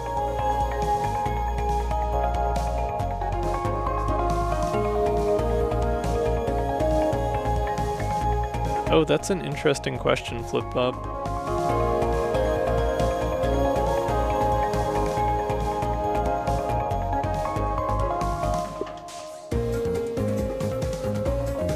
Okay, I guess if I got really insanely lucky, if I played Toggle Cannon, it would draw me a card here and I might get Ephemeral Dodge.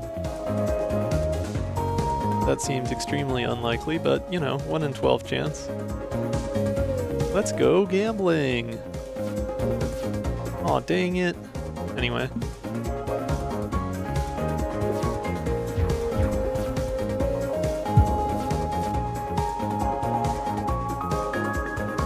But we got our black market parts, so we're all good to go.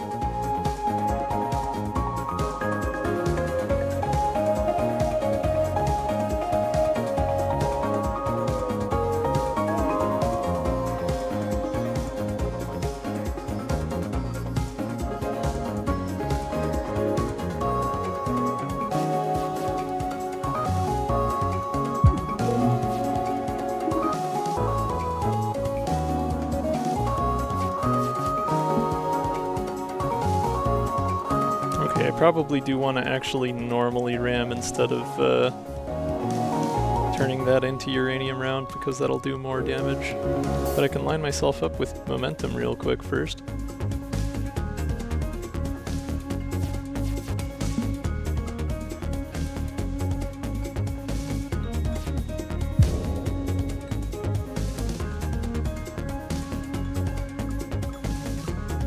We are coming up on another ad break in a minute here, but we'll see if we can speedrun our way through Starnacle first.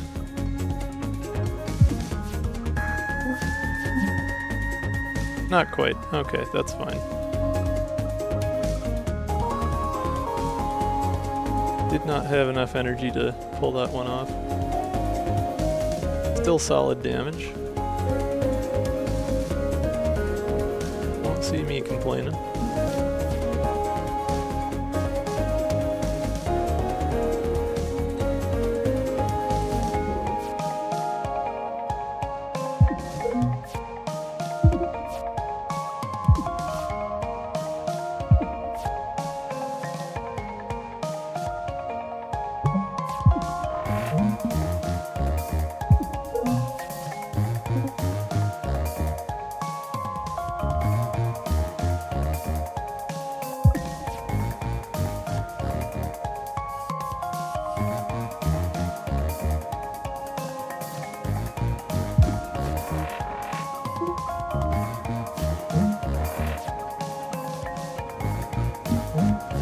Alright, break time.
Alrighty, let's get back to what we were doing. Of course I got a uranium round after I got out of the way. Don't have Grazer Beam, so no joy playing that right now. Go ahead and end my turn, I guess. Don't want to mill the deck and risk drawing black market parts a turn early. Oh, here we go, lined right up with the brittle spot, and we got our black market parts. I could just turn Ephemeral Dodge into uranium. I don't really want to. That does kind of throw a wrench in things. I might have, if I'm lucky, enough to kill anyways, though.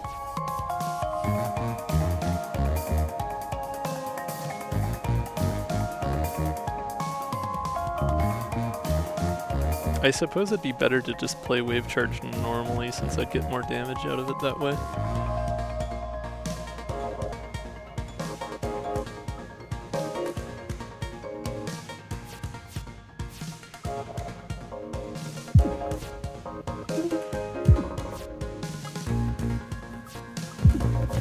Yeah, we're all good. Had to bring it around again, but oh, well, hey, there's Infestation again. And DTDB. Interesting. Makes this card unplayable. Ah.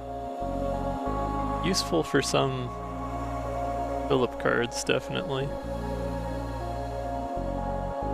Yeah, I think trying Infestation with this silly combo is a fun opportunity. And with it being flippable, it's not like it'll cause too much of a negative to me if I don't have it at the right time or in the right place. We're just grabbing all sorts of rare Phillip cards this run. Mods that only affect adjacent cards now also affect cards 2 positions away. Huh. That could be useful.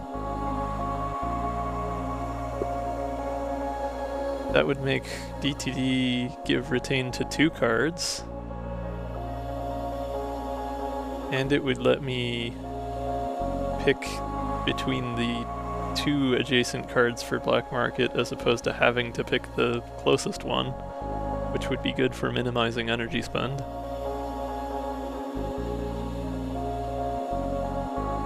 Yeah, there's basically no downsides, so.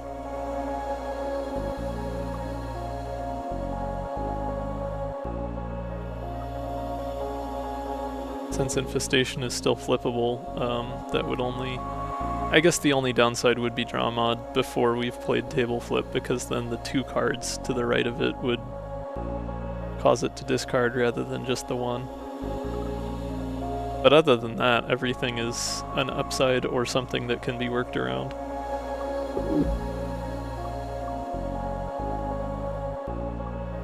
Heck, why not? We're having so much fun with Phillip this run, we're just gonna lean into that.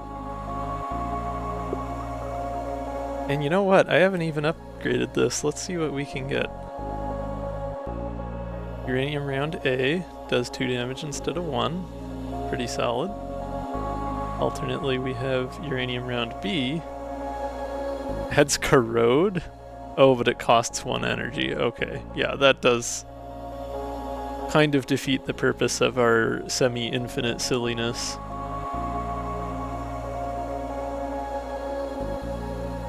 Yeah, I think we'll go for black market parts A.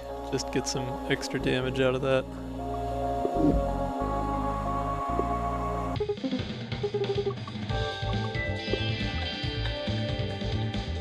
Although, let's see what Infestation has. Nanobots A costs less and has retain. Well, it still has retain for normal, just costs less. Infestation B plays twice? Plays 4 times? Adds 9 nanobots to your hand. Alright. That's a little excessive, but okay. I guess it just fills the remainder of your hand space, so if you already have a decently full hand, it's not too bad.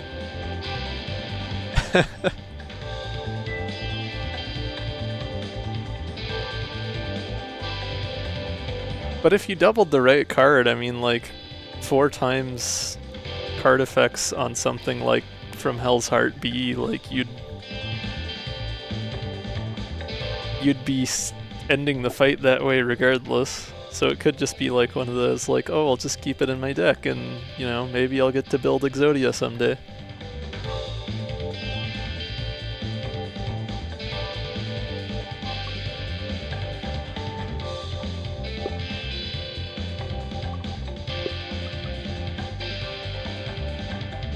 We don't have anything that would be quite that broken in our current build though, so we'll go with continuing the black market cheese.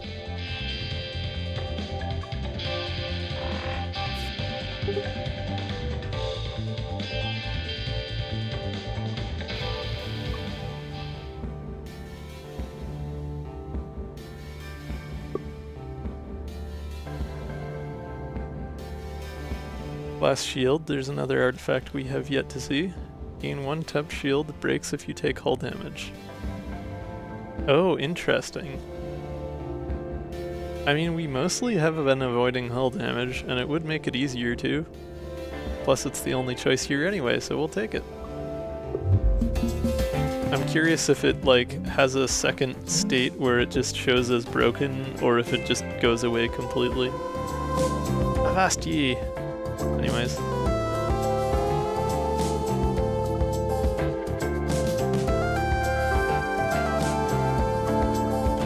Yeah, so Infestation does impact the 2 cards since we have our hot chocolate now. Unfortunately, we're not lined up super well, otherwise it would be kind of fun to double ram, but I don't really need nanobots to worry about, thanks.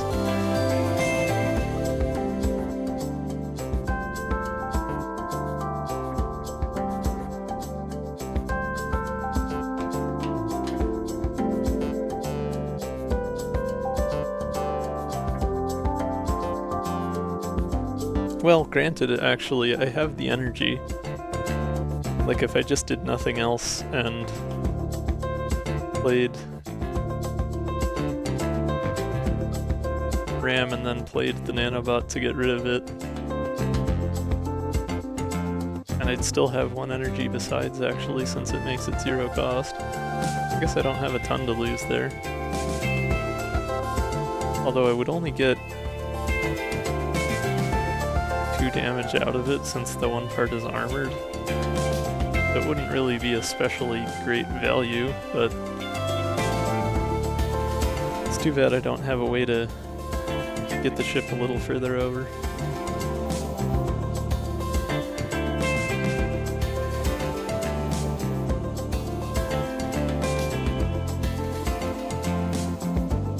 But I don't have much better to do this turn, so why not?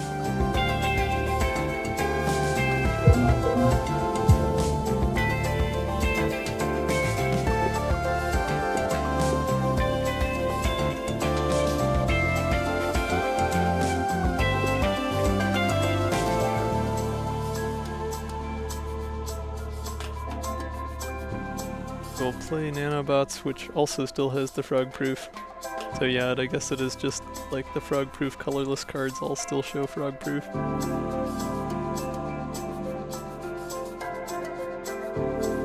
Tormod's just thinking of that one Lemon Demon song, anyways.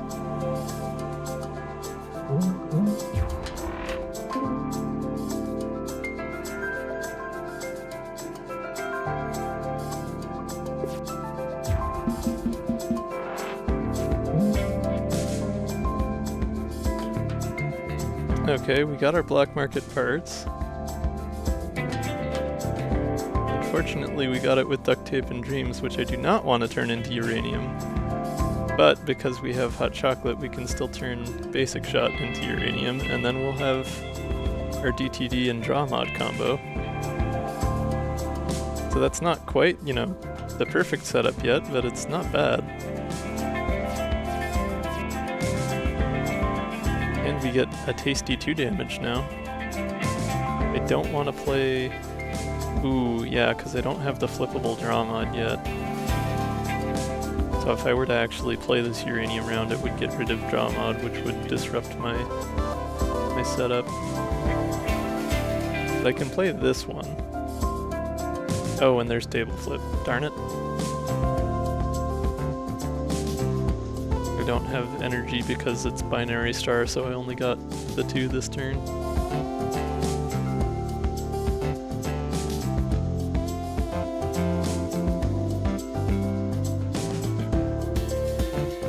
I can play the 1 uranium round, but I don't have enough energy to... Well, okay, I do have pigment though, so I could potentially get the energy I need. We might still be able to screw around with this. Well, no, because I would need to have a colorless card to play, and I don't have any way to get one without discarding draw mode.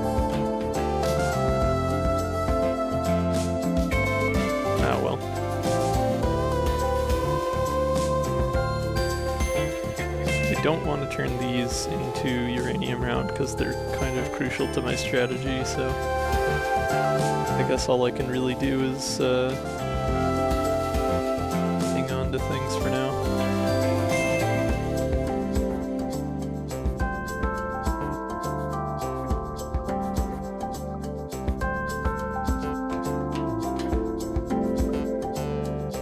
Wouldn't I still lose draw mod? Because it still shows draw 1 cards on uranium round.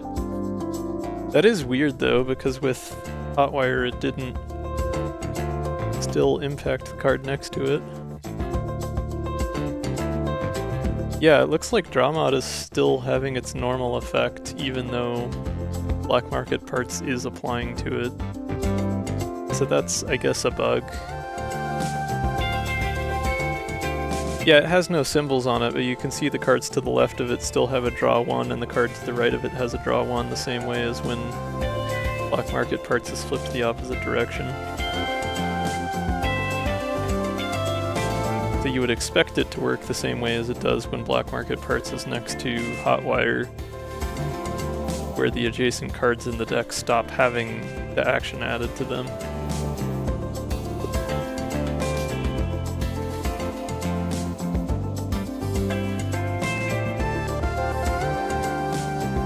Yeah, I can't really... I mean, I guess maybe it's an edge case thing with Hot Chocolate, where if Black Market Parts was actually directly next to draw mod, it wouldn't do that. I suppose I could test that. At the expense of my mostly set up combo, but it's for science. We'll see what happens. Ah, yes, okay, so it's Hot Chocolate that was causing the issue. Because now that it's directly next to Black Market Parts, none of the cards next to it have the drawing impact. That's wonky.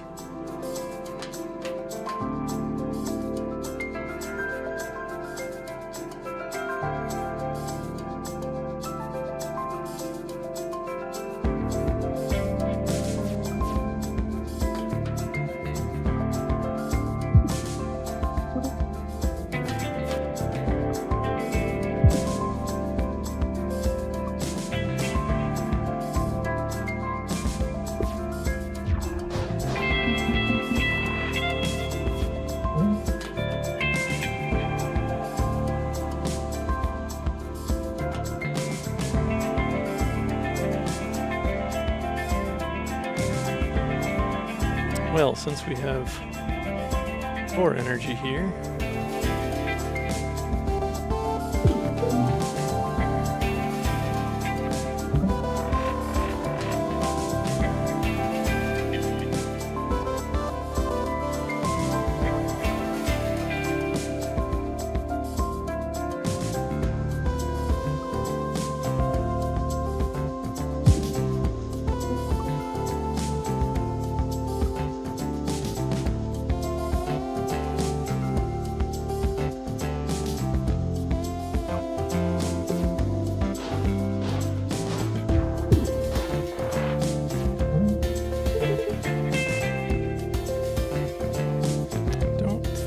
be needing that ephemeral dodge this one. Although, I mean, I don't know, it wouldn't hurt to just get it out of the deck at this point. Don't have a lot of energy this turn on account of the binary star. I guess we can just use our abundance of dodge to GTFO.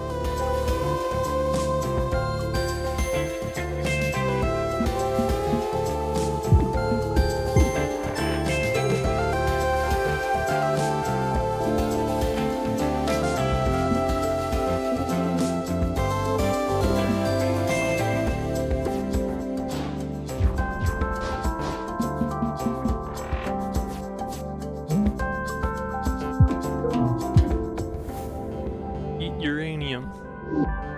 It's tasty and good for you.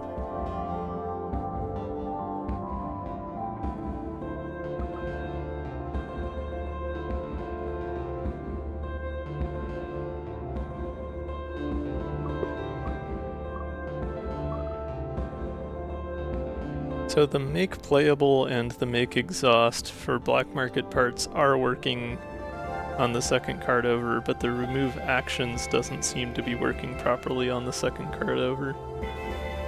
That's an interesting conundrum. I don't know what that looks like on the back end at all, so I'm sure there's a fairly straightforward explanation for it, but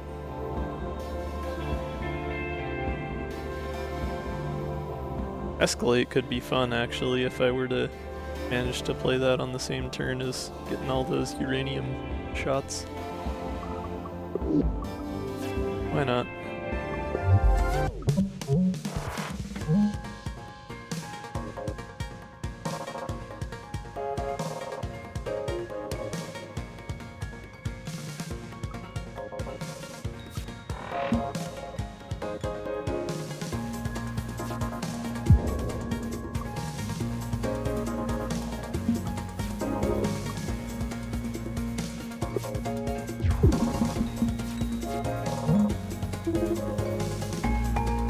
Okay, we got Black Market, we got Infestation. Infestation is doing the same thing where its effects are still there even though it's supposed to be cancelled by Black Market parts.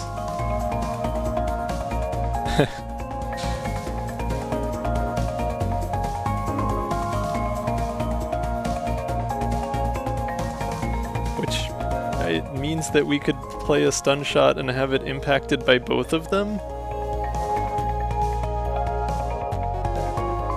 But also, Black Market Parts is still doubled? Gosh, that's confusing. All previous actions will activate again. I think the double actions thing only takes effect when the card is played. I want to say that that's how that would work, and in that case it wouldn't double Black Market Parts on its own. But because of Black Market Parts not making it removed actions the way it should, I could play Stun Shot here and have both things apply to it, even though they shouldn't.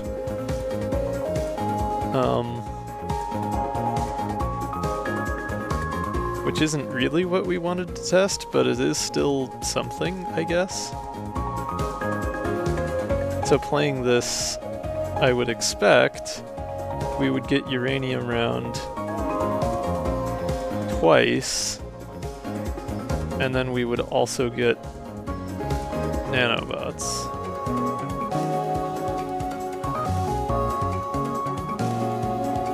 I would expect.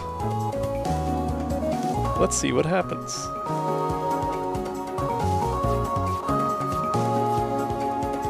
Okay, yes, we got 2 uranium rounds and a nanobots. I do want to actually toggle the cannon so that I can hit with those uranium rounds. So I'm not going to turn that into another uranium round this turn.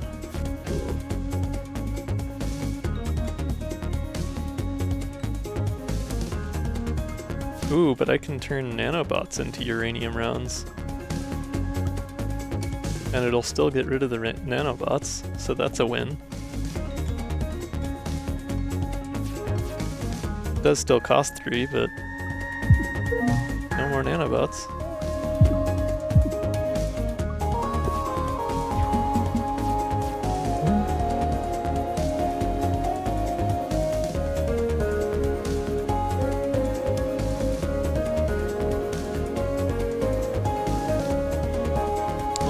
Block 2 damage here, so we're already just fine. Ramad is going to get discarded at the end of the turn regardless of what we do, so Escalate's probably worth playing.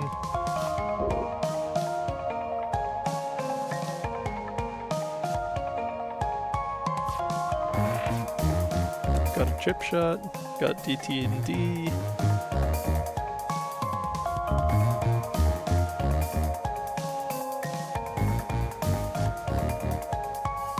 I suppose if we play a basic shot, we should get an energy out of it, so that's 3 damage. Yep.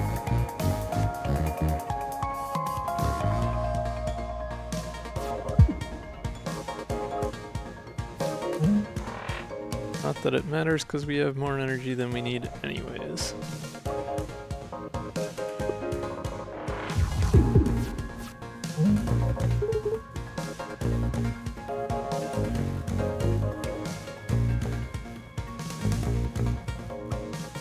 Okay, we got Hotwire, Ramada's discard still.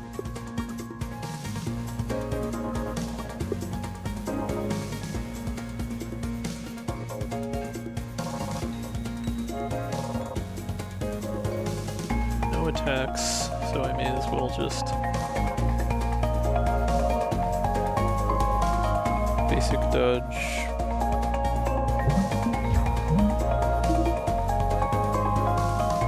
I suppose if I play Momentum, I'm not going to hurt anything because I have Temp Shield. Don't want to retain that basic block, so I'll flip that around.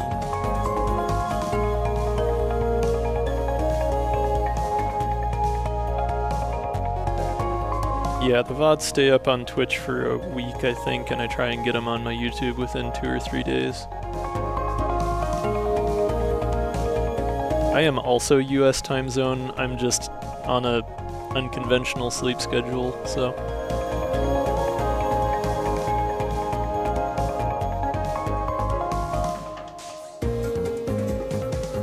I'm definitely feeling Philip a lot more than I was the first run I did with him.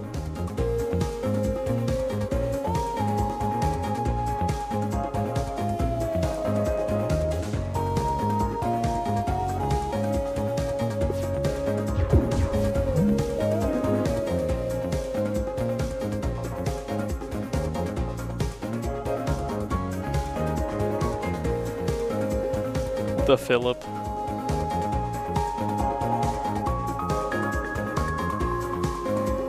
It's his official title.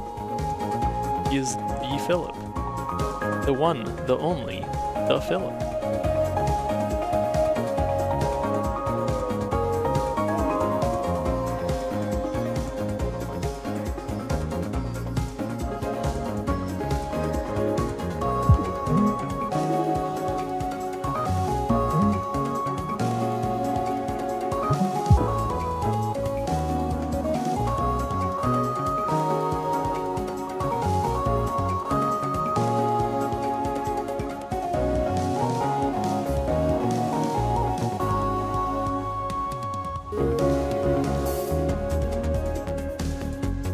No duo artifacts, it looks like.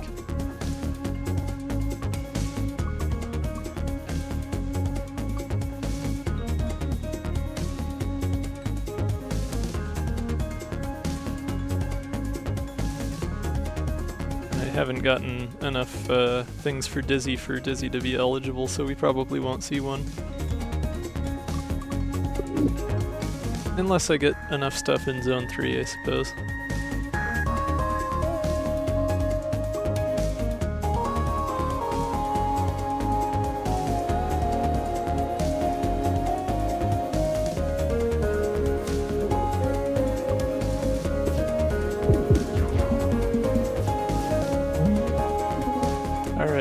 back around to having our black market parts. Also hotwire. Did not get the draw mod though.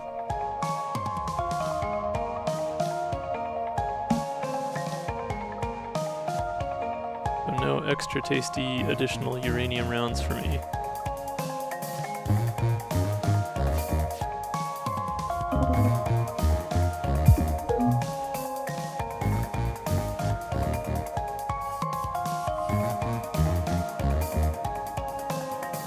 If we do not see a duo artifact in this first run tonight, I am sure we'll pick one up in a future go around.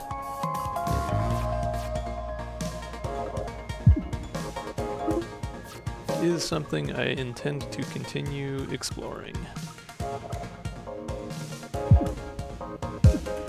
Well, if nothing else, I can use DTD to keep black market parts around for next turn.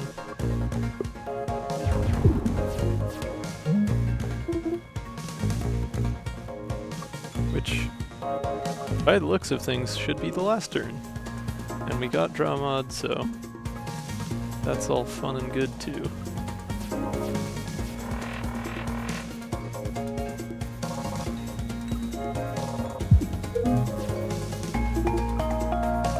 Sure, why not?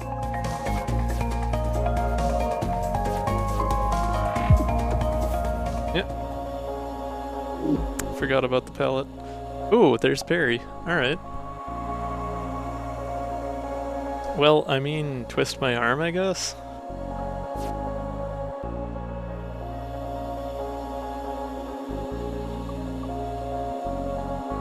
Don't really have much need of jettison hatch. Jumper cables doesn't hurt, but it doesn't usually do a ton since I avoid damage like the plague. Photon condenser wouldn't impact and, well, okay, stun shot. It would make stun shot do damage. We'll go for that.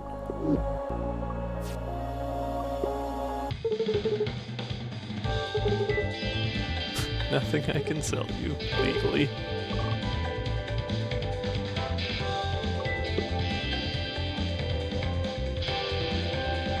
That's true. I suppose that is a busy artifact, so we can get a duo now.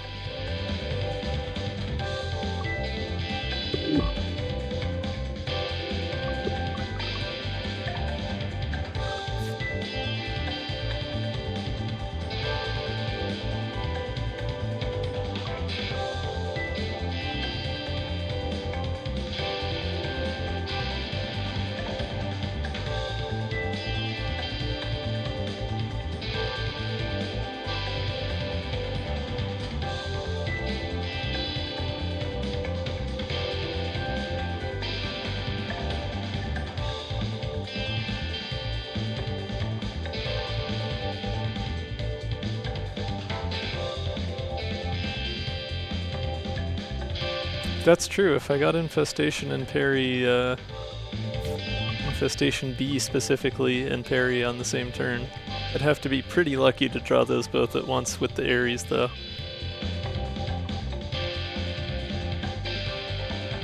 Or have the draw mod thing set up. But that takes us at least 2 or 3 turns to set up unless I'm lucky with the draw order for that as well.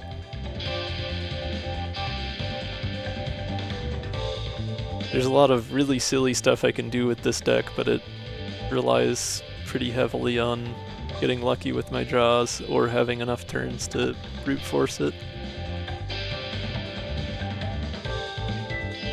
Which I suppose favors me using this opportunity to remove cards as opposed to upgrading. Although having Parry B would be smart in case I draw it with draw mod and can't play it that turn.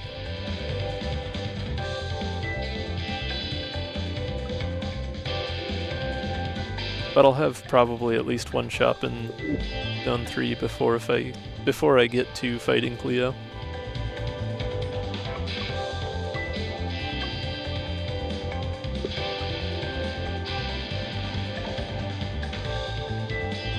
let's remove basic block, because we're barely using that at all.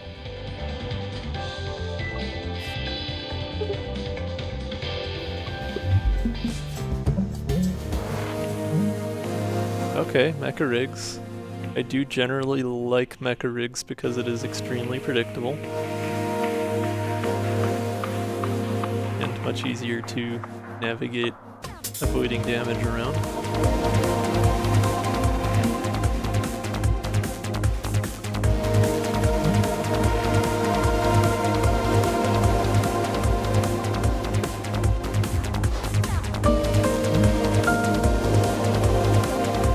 Line me up for him, I guess.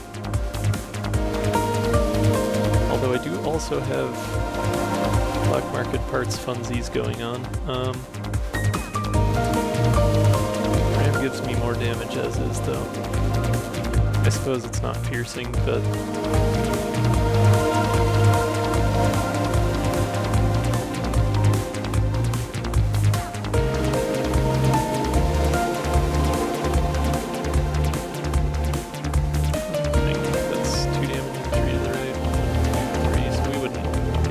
of damage anyways with that.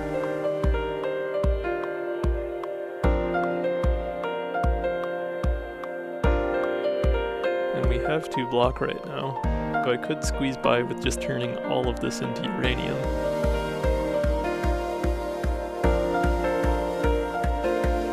Ram would only deal 4 damage non-piercing, which wouldn't get through shield, so...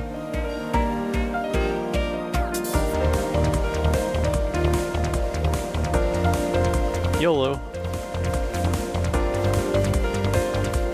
Or something like that.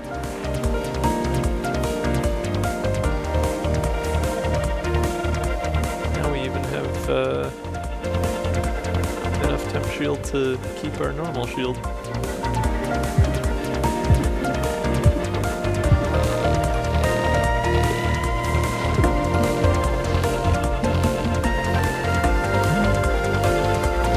Okay, not a bad turn to use parry normally.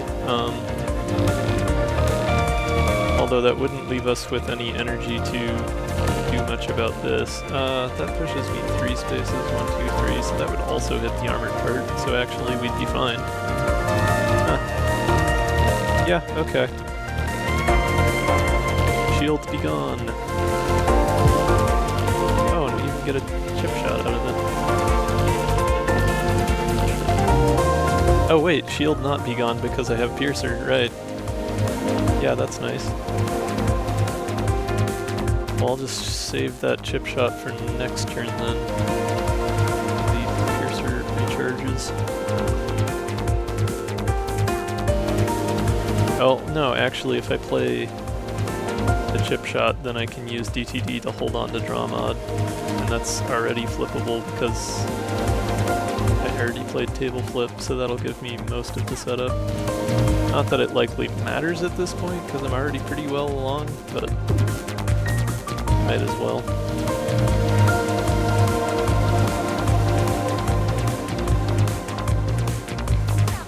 Well, I don't want to toggle cannon, because it would move the armor over.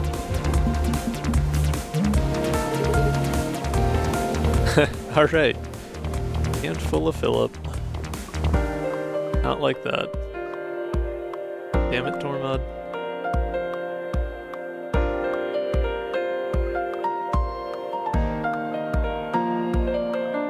Alright, we have our draw mode combo. We do not have black market parts this turn. Hotwire is going to move us around a bit. It's fine. The station is pointed to the right so that it doesn't do anything, because I don't want it to do anything right now because I can't afford to get rid of the nanobots. Well, I guess I could since it makes it free. So I could just use this to get some extra evade and then call it good for the turn. Not much reason not to.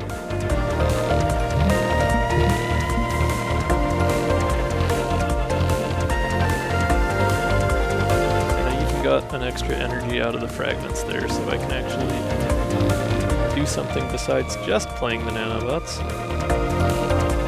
Although what that is, I don't know.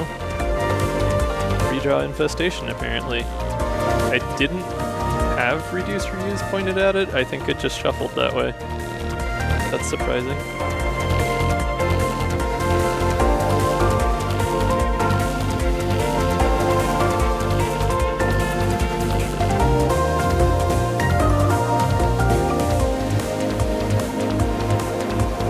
I don't really want to play it again.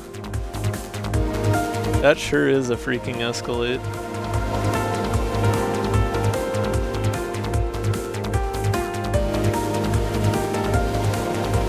Unfortunately, with infestation being flimsy, I would not be able to play both escalate and wave charge doubled or zero cost. That would be pretty broken.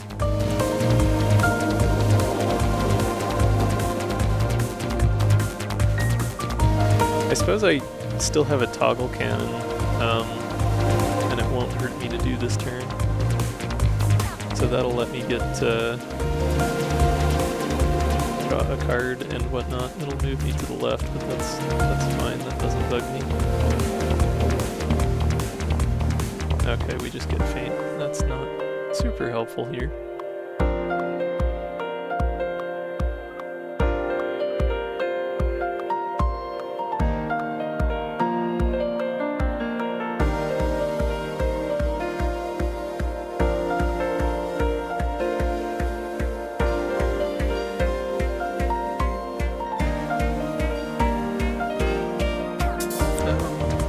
See anything especially useful we can do for the rest of the turn.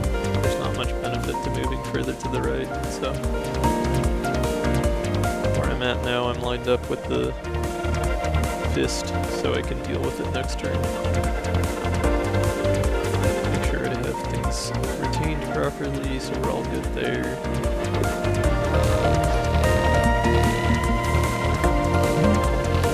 There's all my uranium rounds. Still no black market parts yet, but we have plenty of zero cost cards to draw more cards with to find it.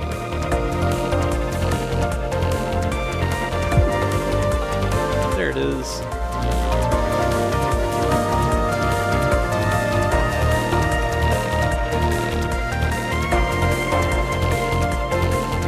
I just want to make a handful of uranium rounds, don't mind me.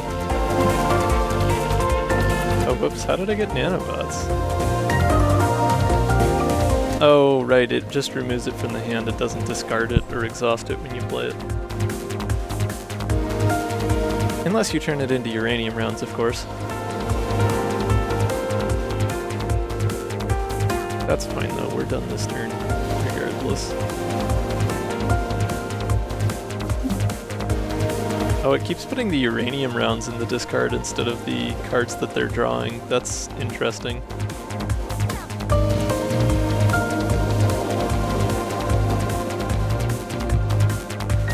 I don't remember if it was doing it in that order before or not. I guess I can always flip draw mode so as to make it stop now that my hand is full anyways.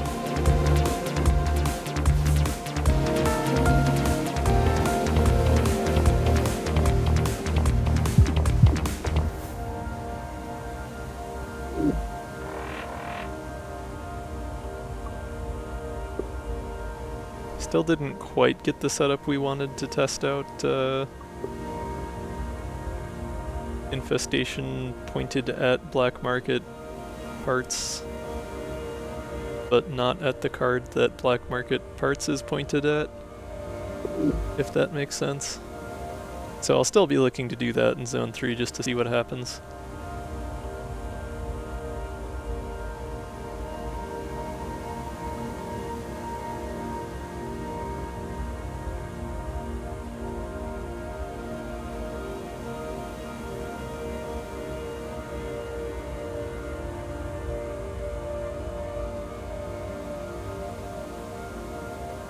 Emergency training could be useful after turning a bunch of my cards into uranium rounds. I don't think I'm going to get far enough along to really need that though. I think I'm just going to skip these. I've got enough jank going on in my deck as it is. Step ladder. Alright, let's see what that is. Extender mod. Mods affect all cards.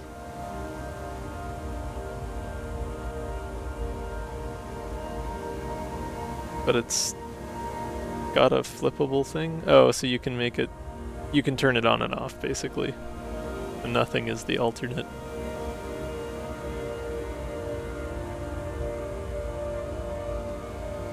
Yeah, I don't know how much that would make a... I mean, yeah, it does just kind of overwrite the usefulness of hot chocolate. It is strange to have two artifacts that are... I guess one's a boss artifact, so it still makes sense, but...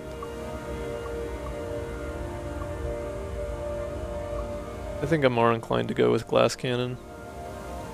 I'm doing fine on avoiding damage, and...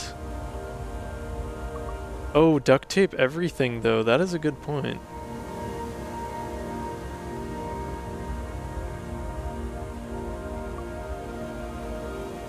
You could just retain your entire hand for the next turn. But yeah, that it is a whole card that you have to draw that has to be in your hand to be useful, whereas hot chocolate is just all the time.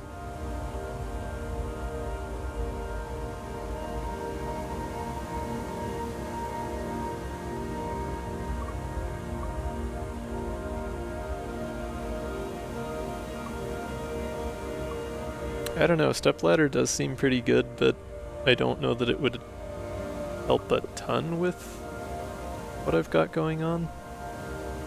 How would that work too with like stuff like draw mod where it has one effect in one direction and another in the other? Like, would all cards be affected by both and then it would draw two cards and then discard draw mod?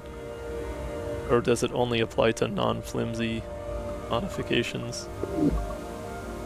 It's not really explained, it just says mods affect all cards. So I would imagine that includes the flimsy ones.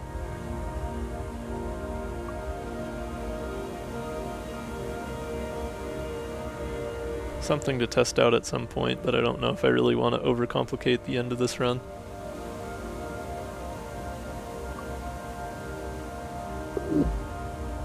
Granted, this has been pretty cheese so far, so maybe I should just lean into the cheese.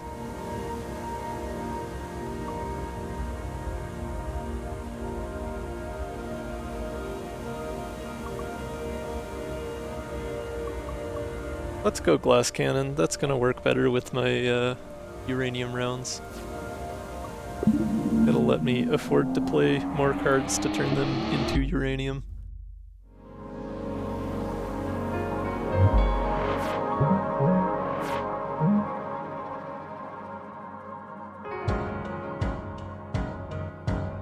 Okay, gonna want to save parry with this guy since it's got power drive.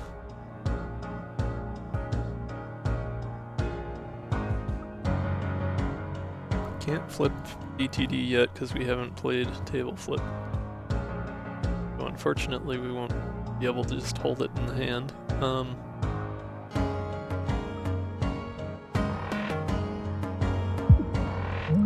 Let's get our nice piercing damage out of that basic shot and scoot out the way.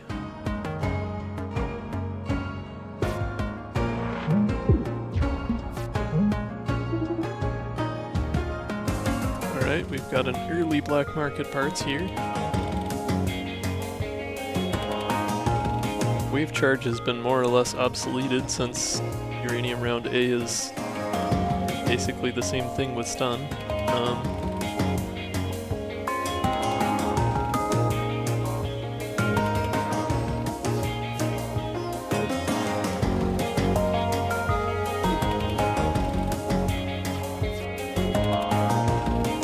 This is a nice opportunity to turn everything in my hand into uranium, except for ETD, of course.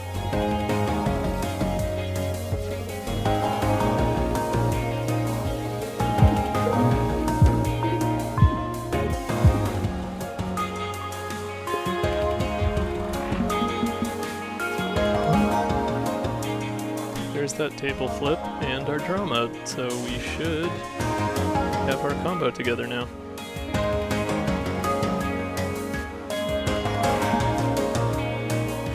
Even got a chip shot out of it. Through hot wire though, so we're gonna be moving around a little until we can convert that to uranium at least. Oh, you know, but draw mode and... well, yeah, it's fine still because black market parts skips. So we can still make this work.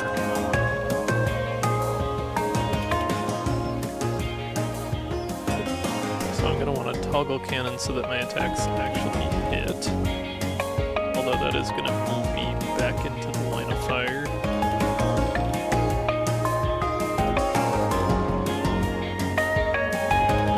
Draw mode first so I don't accidentally discard it. There's infestation, okay. Also still in the wrong spot to test what I wanted to test with it, I think, but that's fine.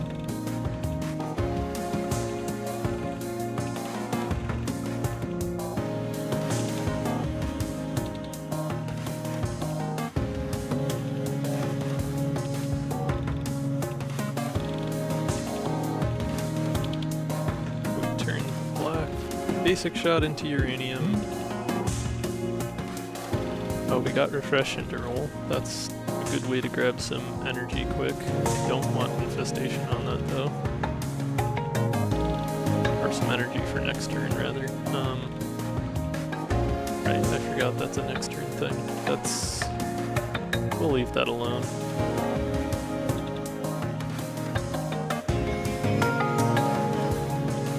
I don't want more nanobots right now.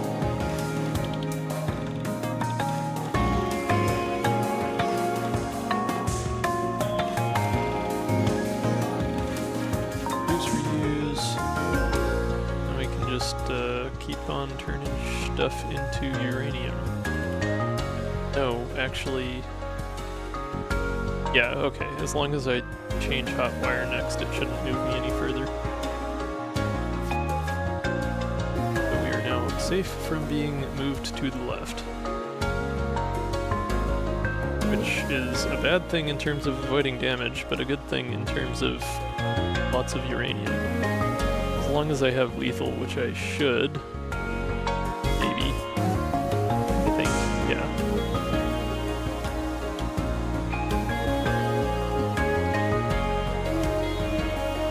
Oh yeah, this will actually let me test. No, it won't, because infestation is being disabled by being next to black market parts.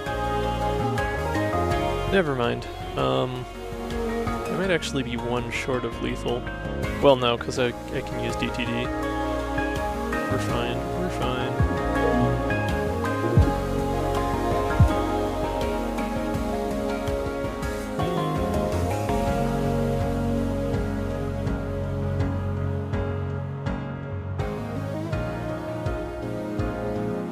I suppose if this is last turn anyways, we can just let it get doubled. Not that we need to, but...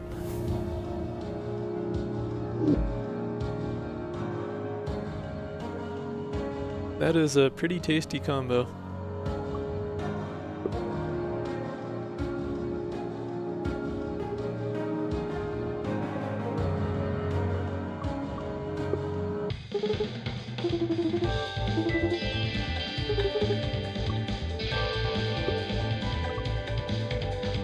We'll grab that parry upgrade while we can.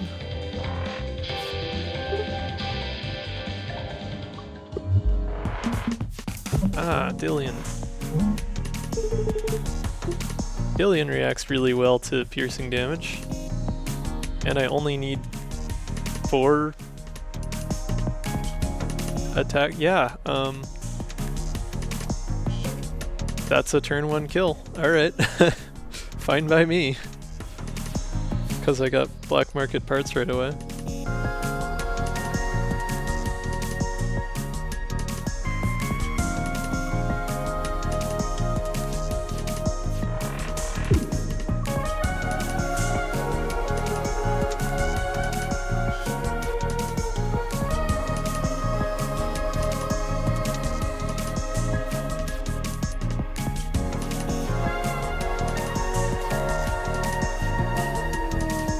Don't you love this? I've just got a whole handful of uranium rounds. It's great.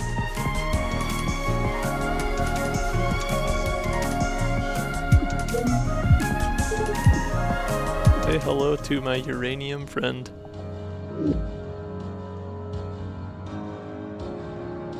Oops. Modify neighboring cards. Adds redraw, moves random one space. Interesting.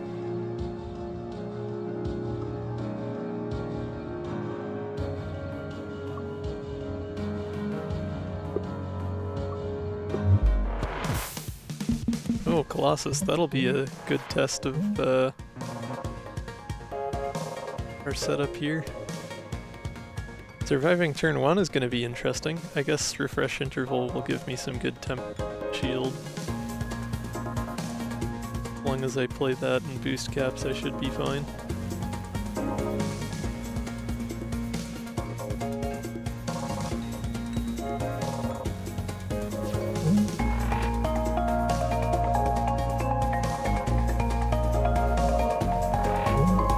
Yeah, stun calibrator would be real nice right around now.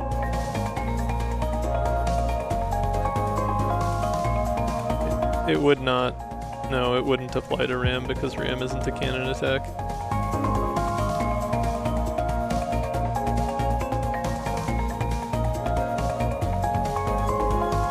We have just enough block to avoid taking that hull damage and losing our glass cannon. I suppose I could use some dodge as well, but that would probably be smart, honestly. Save my block for next turn.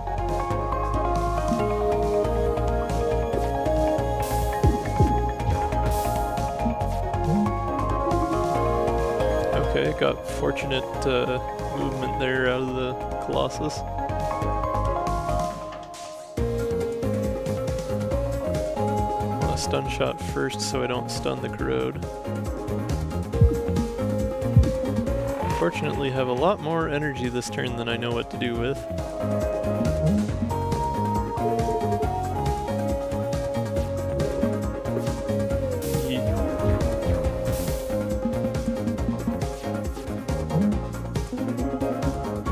Okay, we got our table flip.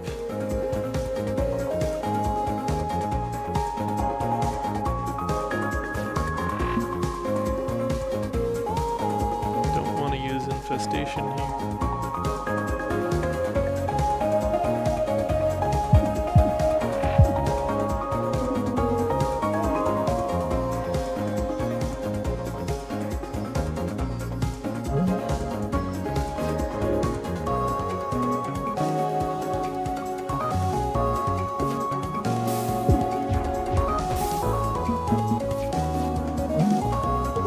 Oh, got parry, that's nice.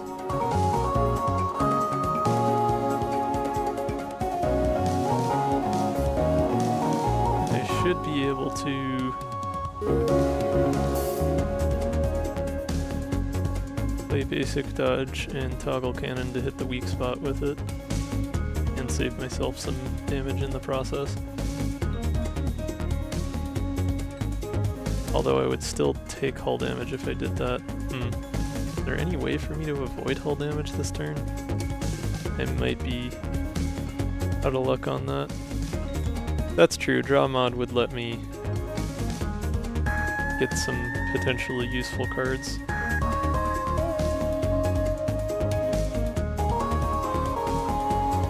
So far as damage avoidance is concerned. Or just escalate so that I can choose violence.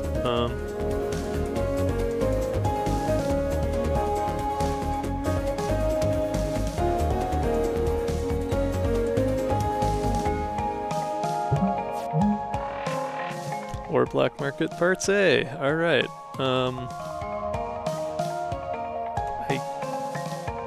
It's not the best turn to do that though, because my hand is full of high cost cards.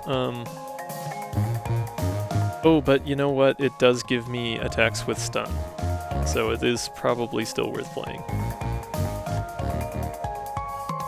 Yeah, because if I... Oh, but I only have the one move. But if I stun this one on the right and move one to the right, then I'll be just fine.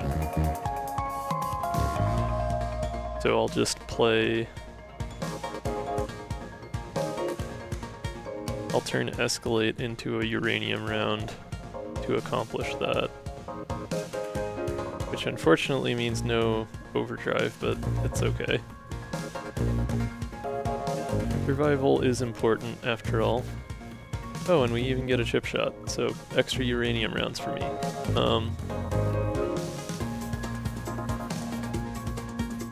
But the important one is the first one, because that stuns. And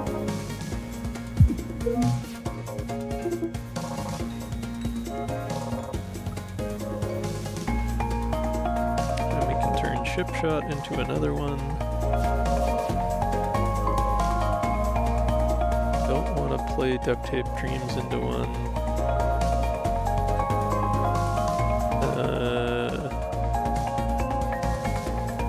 I suppose parry's less valuable now that I've stunned, so maybe I just skip parry altogether and just make a bunch more uranium rounds. I mean, I've basically got the combo, so...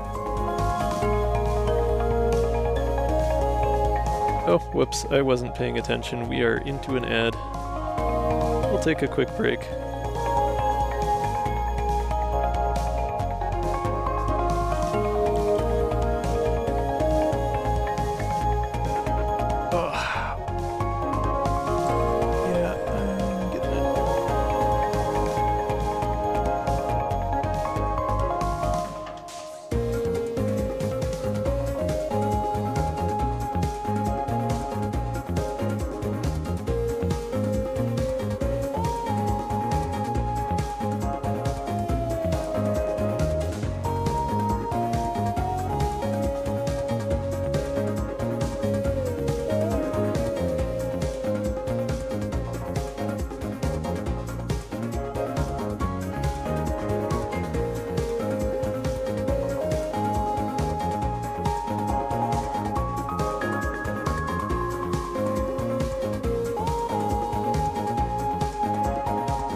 Should be coming off ad break in just a moment here.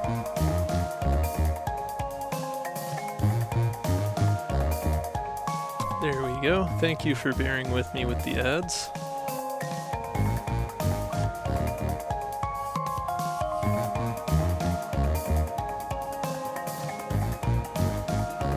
It is new to me and I am still navigating all of that, but I figure having the occasional 3-minute break is a small price to pay for not having everyone get nuked with like a minute and a half of ads every time they start watching.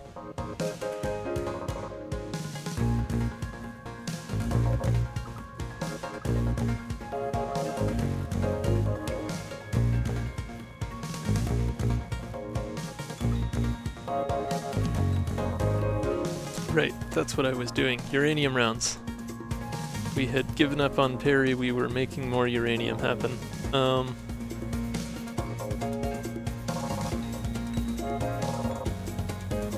Still have plenty of energy for the time being.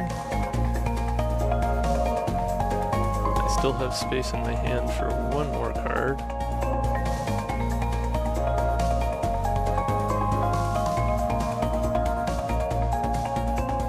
So I should be good to play one more before turning off draw mod, so that I actually keep the uranium rounds after that. There we go.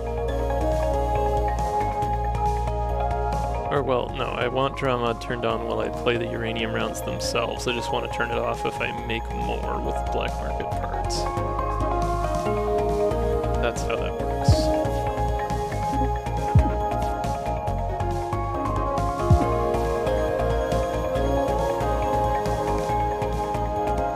And we have enough pigment that we can get another energy back if we play this basic shot at all.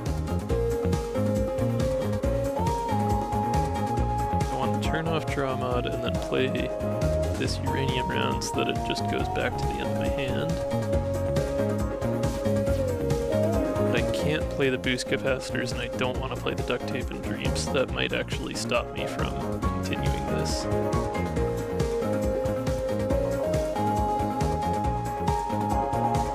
Well, I suppose if I flip this around and just play duct tape and dreams normally, that'll just discard it instead of exhausting it. So I could use that as a way to keep going. It would mean that I wouldn't get to keep black market parts for next turn, but that's not the end of the world. I'm already going to be pretty well along.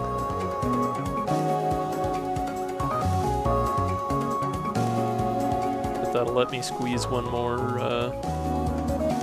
uranium round out of reduce reuse and more out of basic shot. Honestly, I'm far enough along in the haul, I'm just gonna turn duct tape and dreams into another uranium round. Screw it.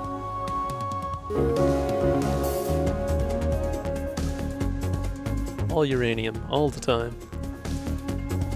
It's the uranium channel. Okay, I do need to play basic shot before I play reduce reuse, or else I'm not going to get the energy from the energy fragments.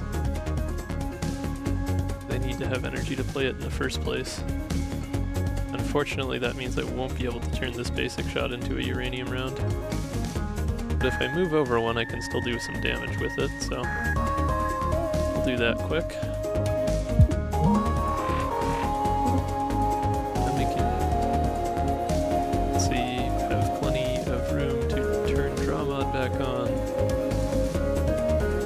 Really matters at this point, I guess. Turn reduce reuse into another uranium round, and then play our remaining uranium rounds.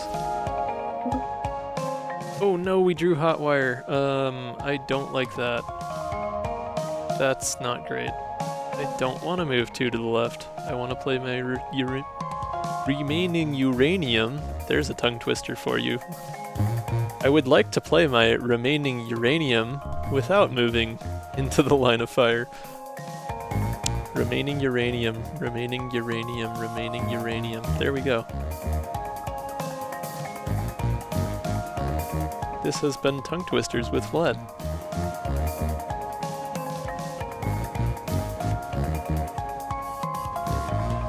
I suppose I have enough block that I could eat that.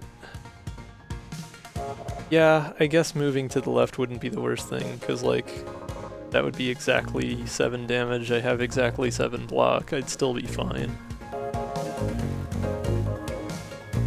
Is it really worth it for just 4 damage though?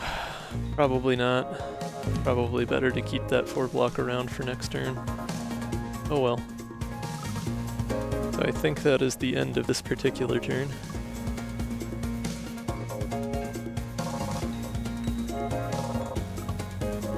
Oh, why is basic shot still highlighted when I hover end turn? I get why the uranium rounds are, but basic shot isn't playable, I don't have energy. That's an odd bug.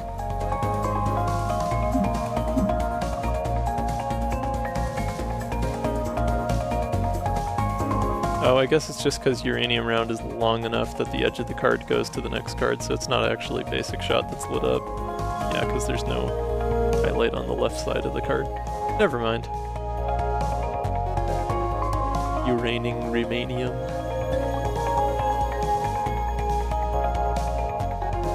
Humane ring redanium.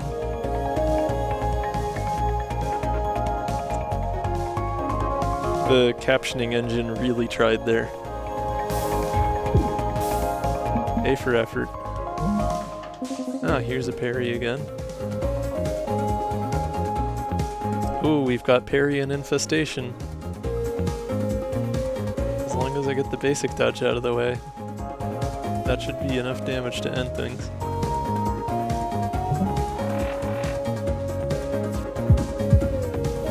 Bonk.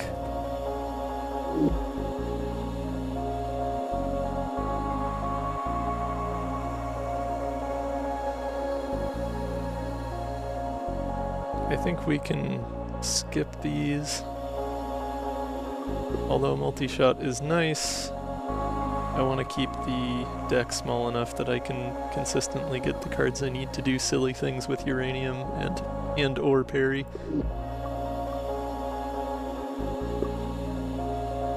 There's our duo artifact, let's see. Alright. Dizzy parry, duo artifact. Any gain shield over max shield is converted into overdrive instead. Lose shield equal to overdrive each turn. Lose overdrive equal to perfect shield each turn. Okay. I don't have anything that would give me perfect shield, so I don't need to worry about that. Gaining shield over max shield is interesting though. If I didn't have the stupidity going on that I do right now with uranium rounds, the basic combo that I had early in the run with momentum and duct tape and dreams would go really nicely with that artifact. Or it was duct tape and dreams and reduced, or no. It was reduce, reuse, and momentum. Sorry, I'm getting things mixed up. But basically adding recycle to momentum so that I could play it turn after turn and snowball the amount of shield I get with it. Because that could really quickly, after 2 or 3 turns, add up to some really serious overdrive.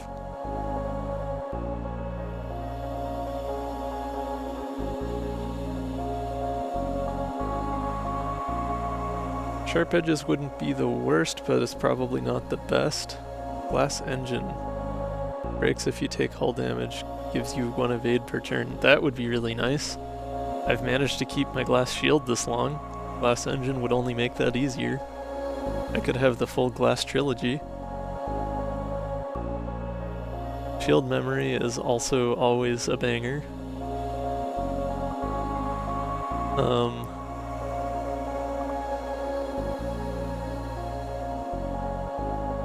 I like energy condenser, I just don't feel like I would make as much use of it with the current approach I've been taking to things. Glass engine is probably the best value.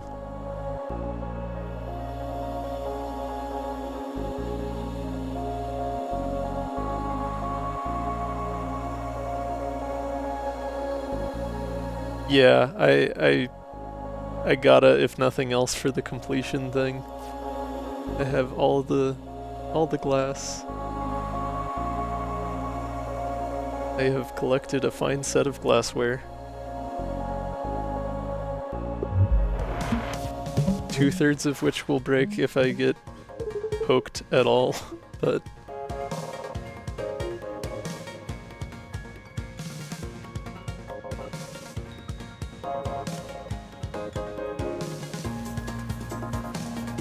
Alright, we've got Duncan, we've got Perry, but we don't want to use it yet because it scales really well in this fight. Do have table flip, I can get that done, and feint will get me out of the way of damage, so...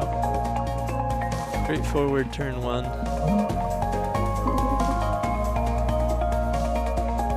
I guess we'll clear an asteroid just in case I want to attack there next turn. Might be a mistake, might not, we'll see.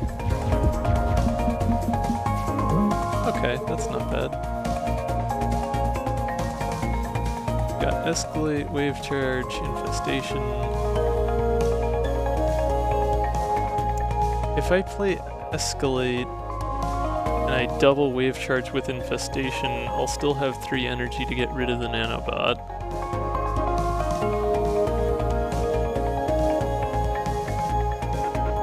And then I can do 8 piercing damage because it's a weak spot. That's pretty solid. I'd say that's worth having a nanobot to worry about later.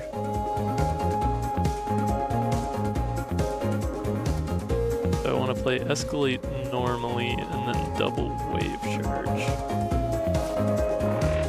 Oh, and I even get a chip shot out of the deal. Even better.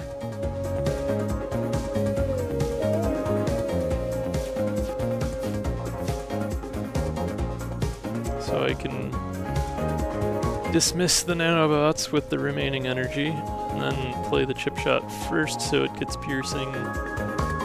Get 3 there, and then another 8 from the wave beams. That's pretty nice. And I don't even have to use evade, I can just toggle cannon.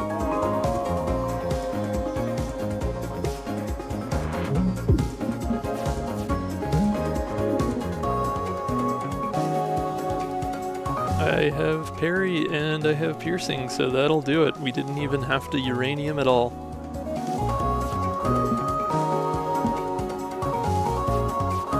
Bye-bye, Duncan.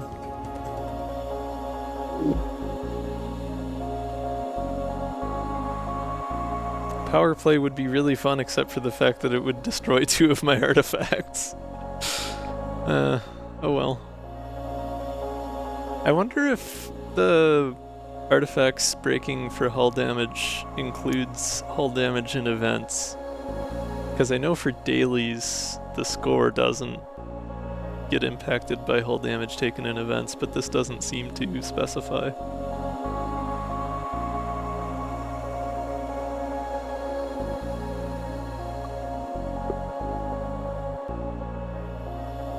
There's energy condenser again. Still don't want it necessarily. If your rightmost card is a mod, draw 1 card. Caps at 3 per turn. Huh. That would just let me expand my hand faster and more often. That's not bad.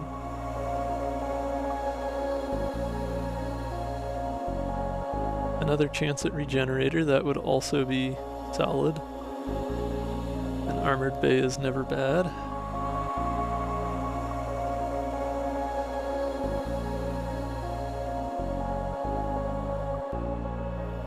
I think Safety Cert would probably serve me best here just because it would help me draw more cards, and that's going to make it more likely that I get the combination of cards that I need and or get parry during the Cleo fight.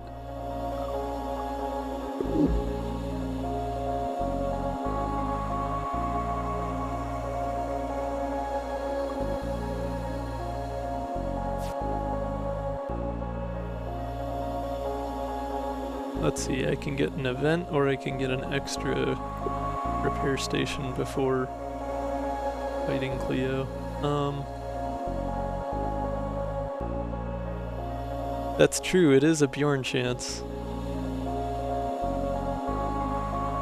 Well hey, at least useless meeting is just time that you're getting paid to not work as hard. Silver lining and all.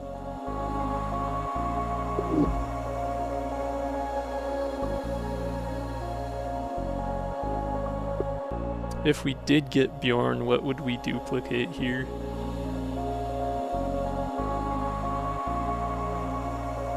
We could duplicate parry just once, just to like improve our chances without swamping the deck. We could just mass duplicate black market parts for the sillies. That would help us turn our entire deck into uranium a whole lot faster. It wouldn't make it any faster to get Jawmod and Duct Tape and Dreams though, and I do need those to make the uranium thing sustainable.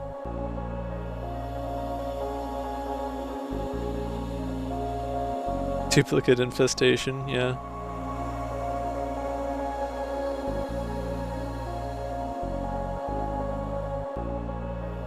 Yeah, that's true. Bjorn is not by any means a sure thing. Probably a better bet to just go for the Cleo.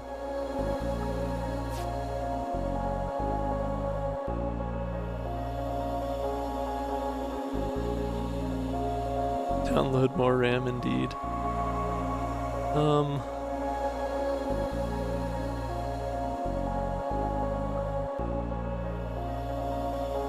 Now I kind of just want to see what happens when you play RAM with the infestation modifier. Bonk, bonk, bonk, bonk, bonk, bonk, bonk, bonk. Anyways. Now I think we should go for the upgrade. That's a more guaranteed improvement. Okay, now we have Armored Bay or Energy Condenser. That's a little bit more of an actual question. Energy Condenser could work pretty nicely with the uranium, but I would just need to like actually get over max shield, which is not by any means a sure thing.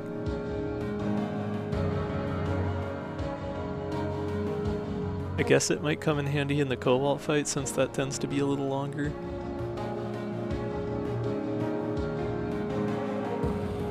Yeah. Armored Bay isn't bad, but it's only gonna save me the 1 damage during Cleo, you know, 1 damage per turn.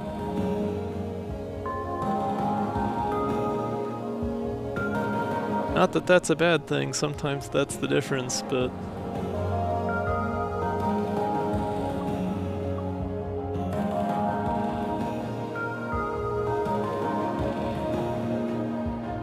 We'll grab Energy Condenser. Maybe I use it, maybe I don't, but... it's not gonna hurt anything. Other than needing to remember that if I play the Overdrive card, I'll lose some shield that turn, but...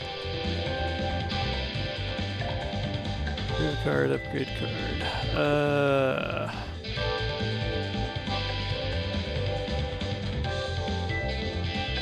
This is the second to last, so I can still do something here. Honestly, removing a basic shot might be my best option just to improve my chances of getting what I need.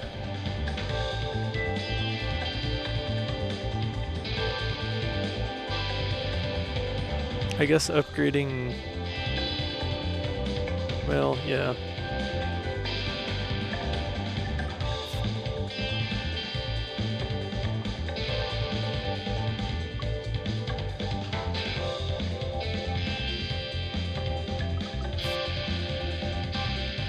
Yeah, Refresh B just makes it free and reduces the temp shield. Refresh A gives you more temp shield and nothing else, which doesn't seem super worthwhile as an upgrade, honestly, especially for a card that you can only play once per combat.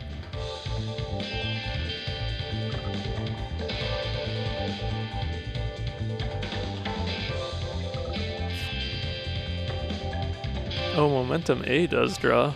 For some reason I didn't remember that. That is kind of handy.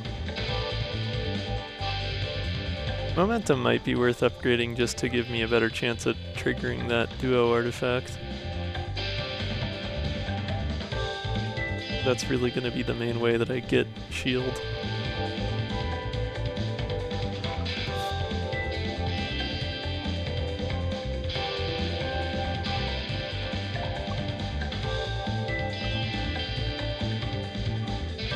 Yeah, I'll go for Momentum A because that'll still let me get more cards, but will also improve my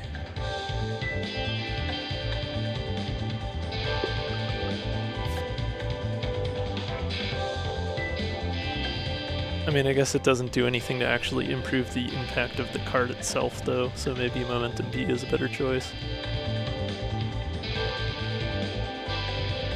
I don't know, I feel like, yeah, anything that helps me move through the deck better is an improvement.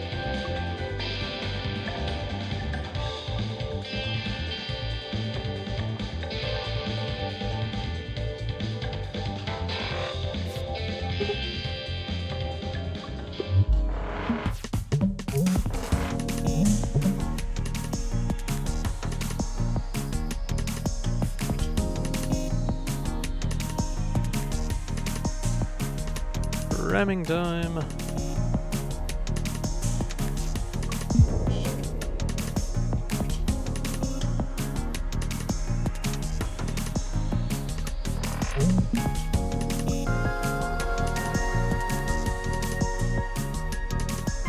Alright, all of my pigment is parry, which is not helpful right now.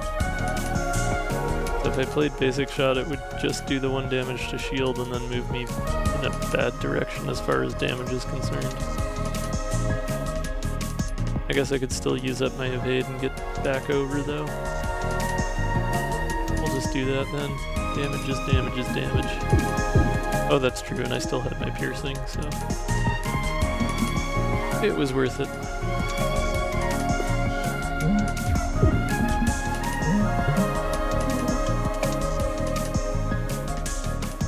Got our table flip. Got DT&D in the hand.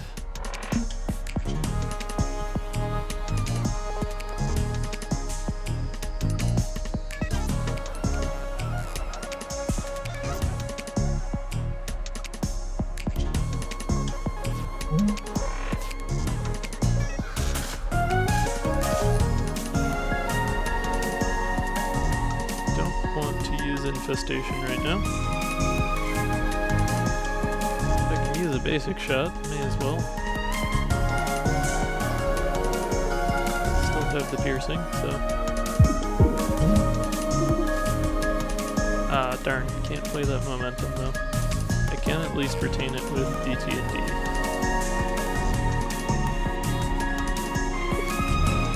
Fortunately, this enemy also gives us unplayable junk cards. Fortunately, black market parts can turn those into uranium shots, so. Could be worse.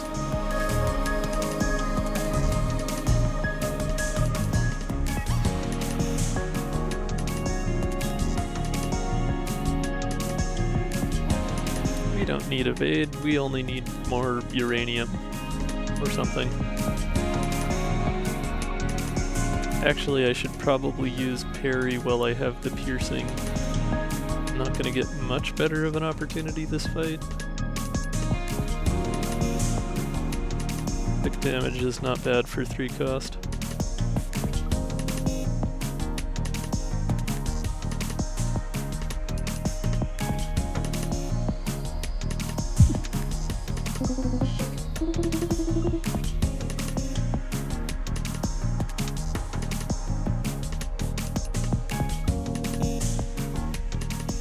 That's true, I might have been able to get Infestation over there if I had played Momentum and Feint first. And Basic Dodge. No, I wouldn't have had enough energy to play all of those.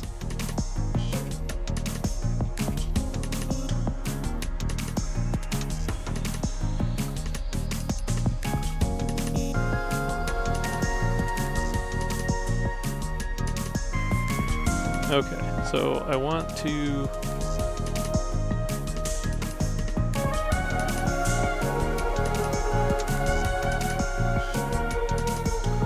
I guess I don't strictly need either Feint or Momentum.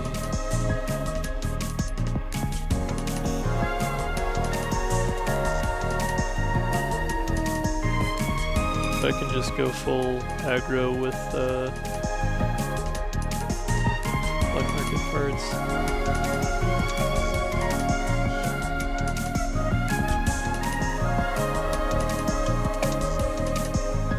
don't quite have enough energy to get over to where I could play toggle cannon and turn that into more uranium. Just trying to think through this. And I don't have enough energy left to where I could turn a nanobot into uranium either.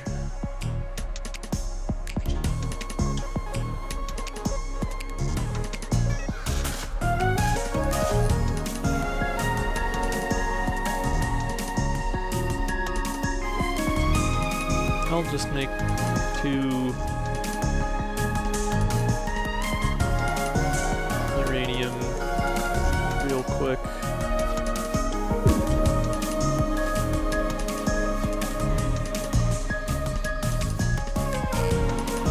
And then I'll move 1 and switch cannons so that I stop. Oh fuck, I forgot to... Whoops. Well, okay, there we go, wasting infestation and giving ourselves a nanobot problem. Damn it. And now I can't even attack. Damn it. That's what I get for not looking before I clicked, I guess.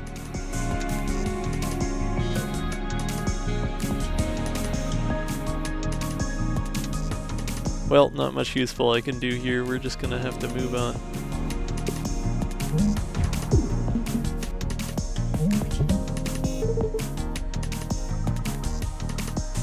I did retain black market parts, so I can turn at least one of the nanobots into...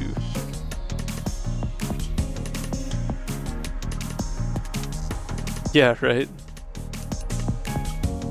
Equal to 0 doubler Ares indeed.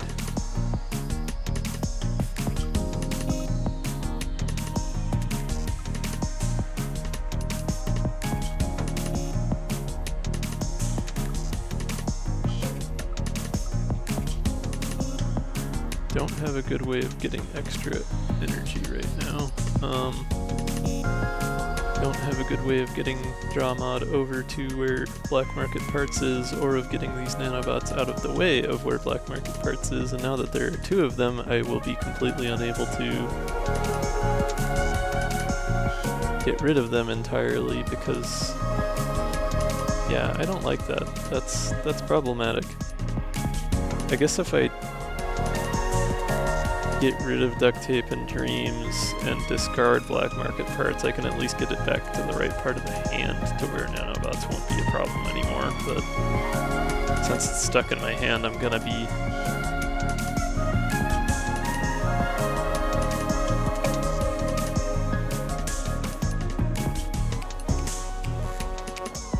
having an issue with that regardless.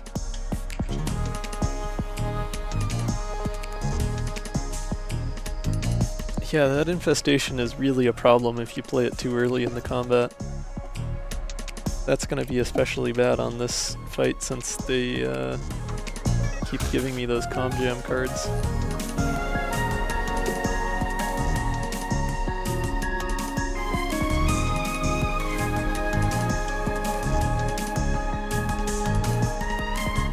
If I'm willing to turn Drawmod and Duct Tape and Dreams into uranium, then I can escalate, get 3 uranium if I convert one of the nanobots. That's 9 damage. If instead of converting one of the nanobots I convert momentum, that doesn't do me any favors actually, because there's still 2 nanobots blocking me from converting anything to the right of black market parts. In fact, it would be worse because I wouldn't be able to reach Drawmod.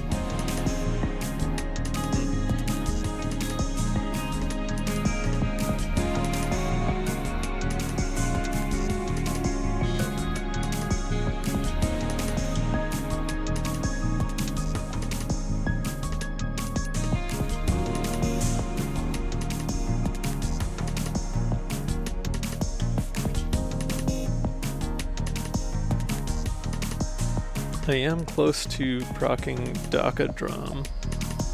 So if I were to play Escalate and Wave Charge, then I would get a chip shot and have it 3 damage, Wave Beam. Then I can convert these two to uranium shots for another 6 damage. But that would effectively do the same without getting rid of an nanobot, so that doesn't help much either.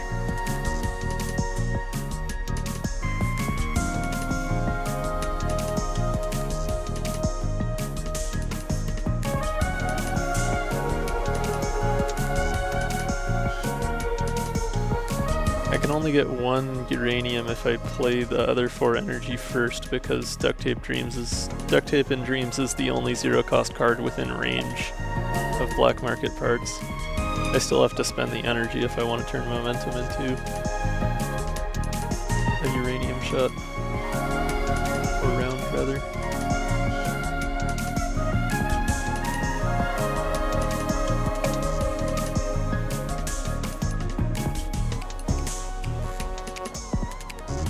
So I think the most I can do here is going to be 9 damage regardless. Which I guess at least leaves me without too much to worry about doing the turn after that, so we'll go for it. Escalate, which we immediately drew again, that's kind of funny. Nanobots.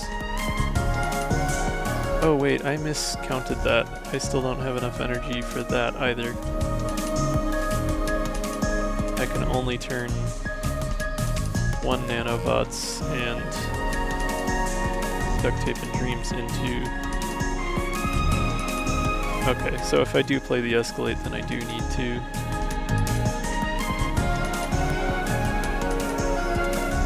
Wave Charge would give me 2 damage, and then I can get 2 more out of these, or 3 damage rather, and then I can get 2 uranium rounds out of these 2. That still gets me where I need to be.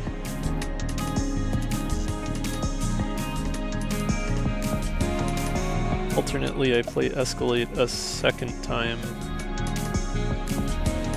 and I only have, well no, that's 2 4 damage uranium rounds, that's not much better.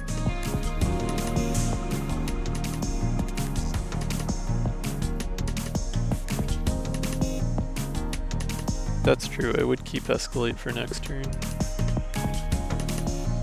And I have a couple uranium rounds in the chamber, as it were, so there's a decent chance that I draw one of those. But that would only do 3 out of the required 4 remaining damage. Granted, even if I don't play Escalate, then it only does 2 out of the required 3, so it's not really a much different situation.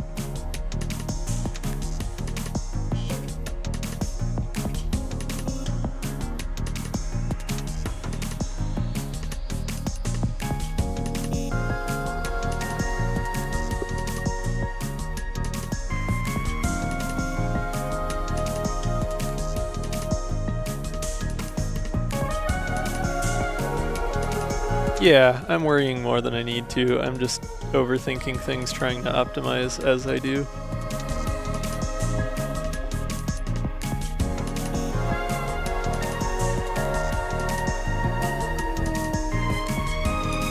I guess we're gonna lose all our shield regardless because of our energy condenser.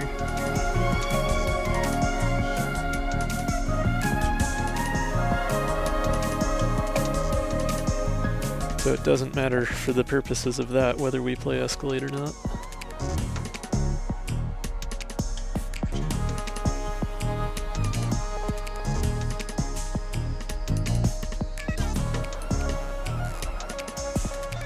I have 3 energy if I play Escalate. Wave Charge. Yeah, never mind. No. Okay.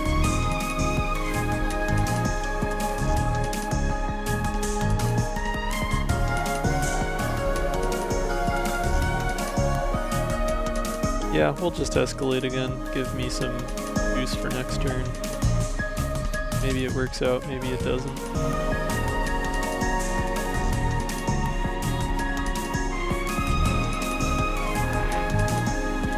Right, we get a chip shot out of that. I was forgetting to factor that into things.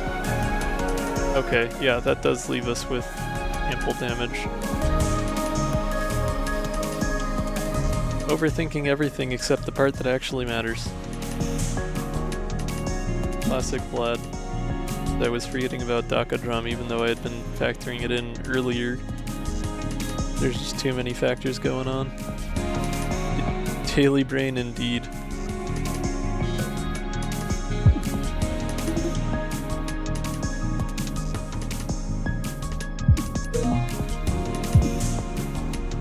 You know, okay, that's frustrating. Yeah, we don't quite have enough because of stun shot. Not getting through shields because we only had the one piercer. That's fine though, we'll get it next turn.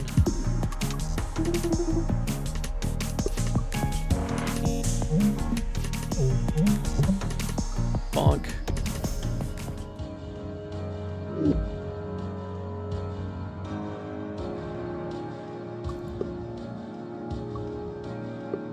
Alright, time for the real opportunity to overthink everything.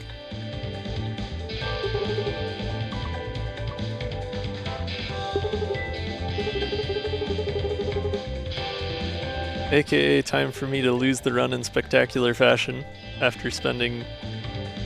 Gosh, it's been over 3.5 hours. Yikes. Entirely too long on this.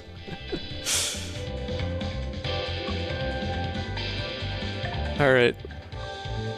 I feel like I have a chance. Having parry in the deck definitely helps. Having parry and piercer specifically gives me a good solid chance at it. Because that's just a one-hit kill if I'm not mistaken.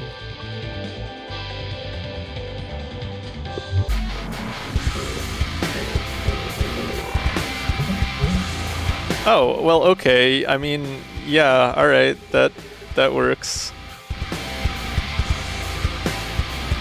I don't even need to move at all, I can just, yeah. I can even escalate for funsies.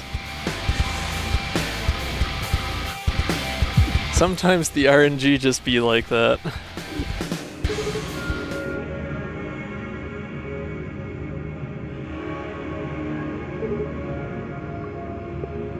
Alright, well, Cobalt should be a cakewalk. Surprise, Gemma was secretly the actual final boss.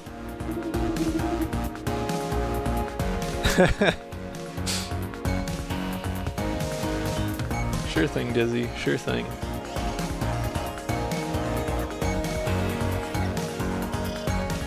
Well, now I just have 5 energy per turn, so that's bonkers. I do need to be careful about the movement from Hotwire here, though.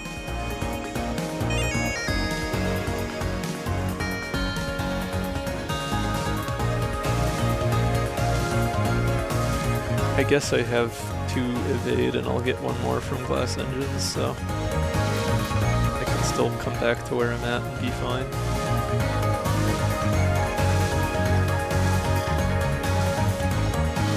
No matter where I ram, I'm gonna only be able to do the 3 damage at most. If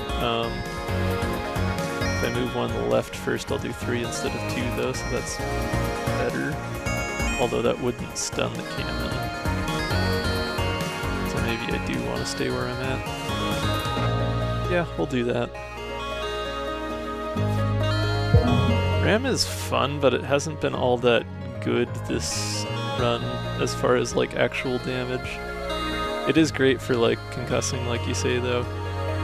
Ram would be really great if you had like fracture detection. You'd have a much better chance of either finding the brittle spot quickly or ruling out a large portion of their ship.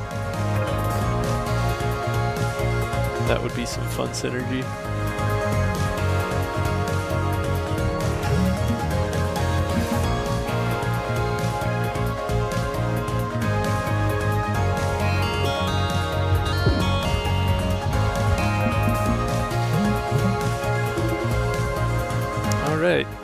time.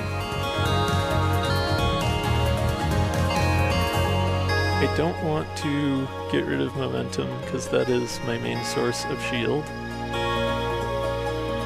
And I have plenty of energy, so I'm going to go ahead and play that. Plus I've even got reduce reuse, so I can draw it again for next turn. Or immediately have it draw itself. I would think that the card order would make it not do that, but apparently not. You would expect with it saying draw 1, gain 2 shield, it would draw 1, then gain shield, and then put itself on the top of the deck, rather than drawing itself before it's even finished. Yeah, huh. Instant discard, I guess, yeah. That is wacky. Momentum A, reduce reuse. That's a fun combo. You can just keep playing for more shield. Well, I guess at this point it would behoove me to play it again and get 1 overdrive out of it.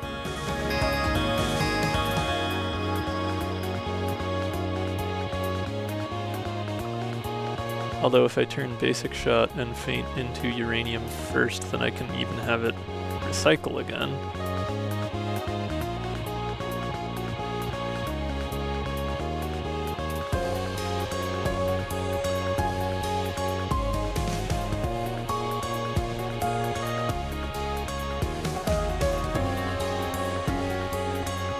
I am going to want a toggle cannon so I can stun the center and deliver my damage there. So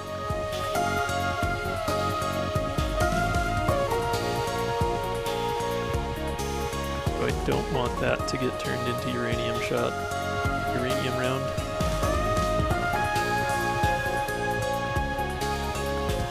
Let's do that now while I'm thinking about it.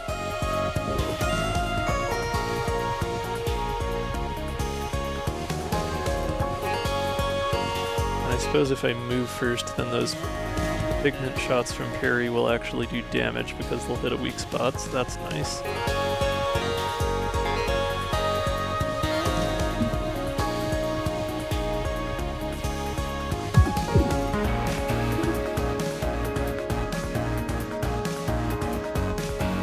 Okay, so now we flip black market parts back around.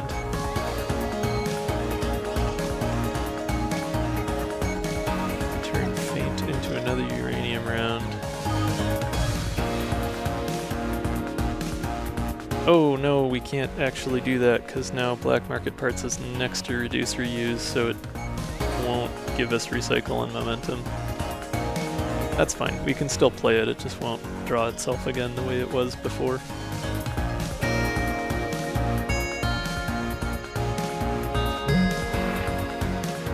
Oh, and we got infestation.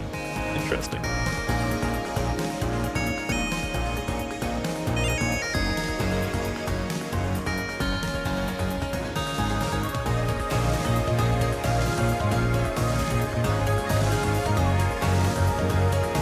don't think it is worth playing here at all, but we can still turn it into uranium, I suppose.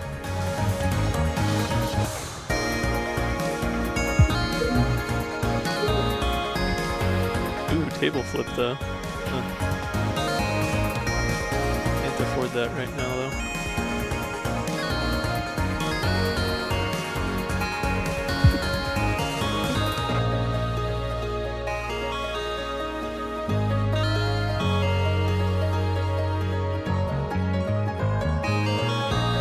Yeah, I think I'll just turn infestation into a uranium round here. I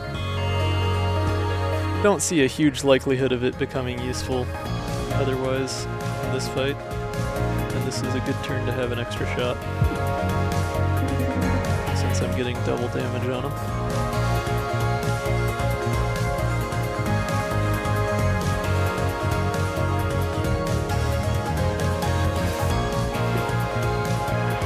It is too bad not to get to play table flip yet, but we'll have plenty of time for that later, maybe.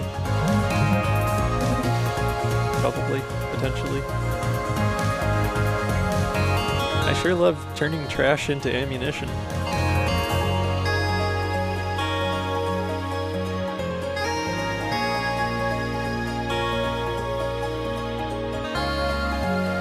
First I'm gonna play Reduce Reuse,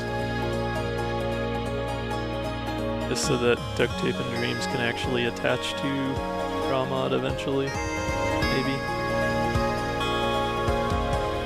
I don't have... do I have enough energy? I do have just enough energy to get that over there. Although I don't have Table Flip on it, so I guess it doesn't matter anyways. Probably, maybe.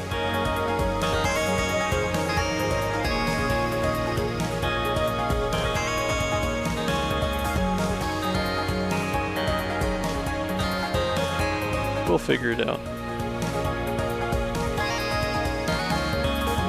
I have enough block even if I don't move at all here, so that's nice. Although I'm gonna want to switch cannons anyways just to get that extra damage from the weak spot.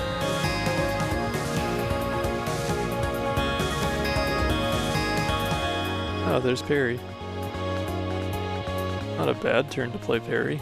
And I do still have my piercing.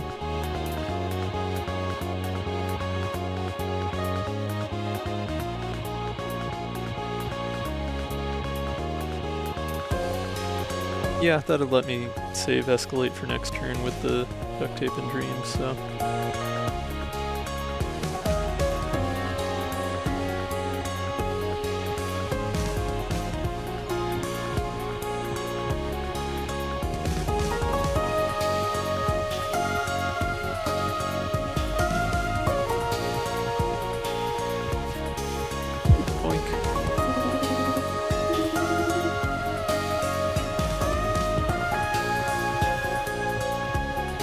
Turn that trash into a uranium round. Stun the big cannon. Unfortunately, can't get the chip shot over to turn it into a uranium round, but there's always next time.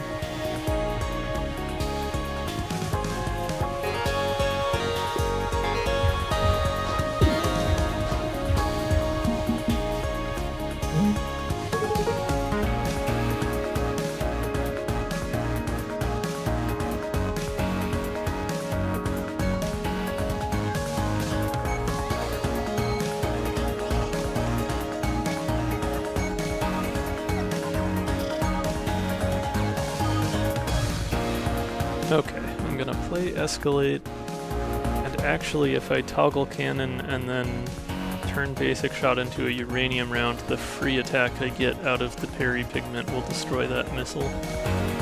So that'll be handy.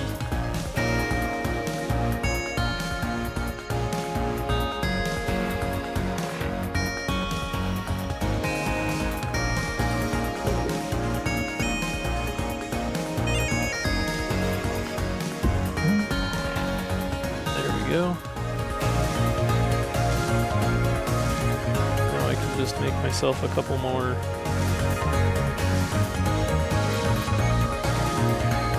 uranium rounds.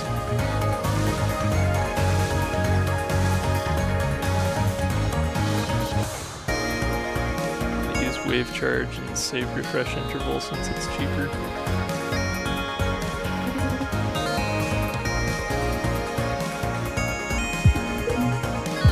Another 12 damage in. Well, I guess I can just finish it now then. Gotta love that uranium round. That was, it was a bit cerebral, honestly, but it worked out pretty well. I was mostly just overthinking it because there were so many darn options. Wow.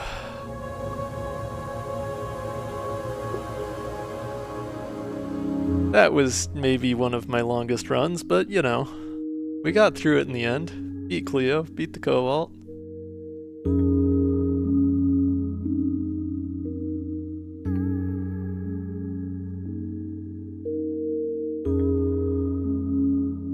Well, spoilers for what you missed, but uranium rounds were involved.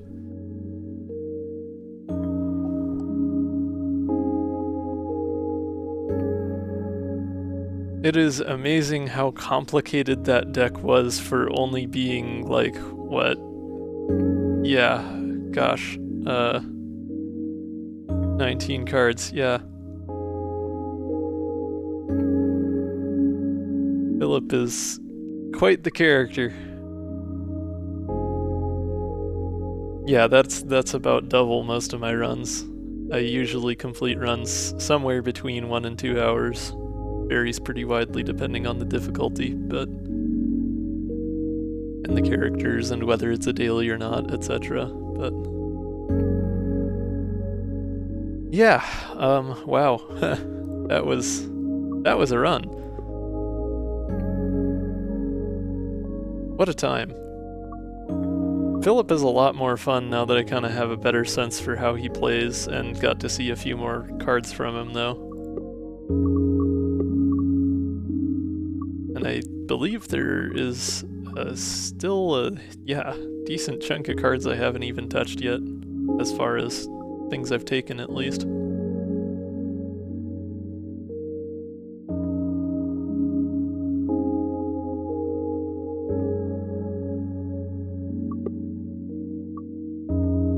Well, that's one for the logbook. I should probably call it for tonight. At least for the time being. Seeing as, you know, I was trying to do shorter streams.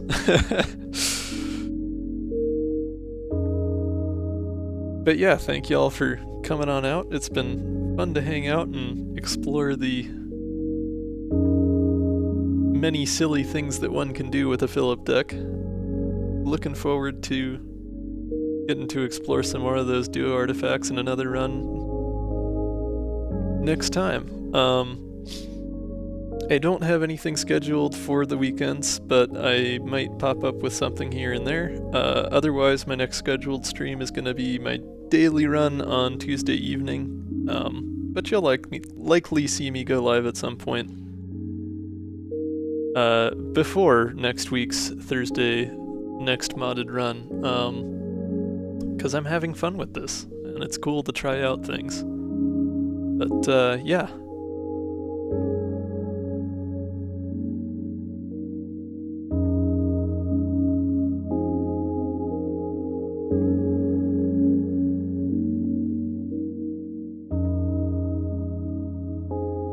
I am going to do the thing really quick where I actually remember and go look at Twitch and see if anyone else is streaming that I can raid. Just in case.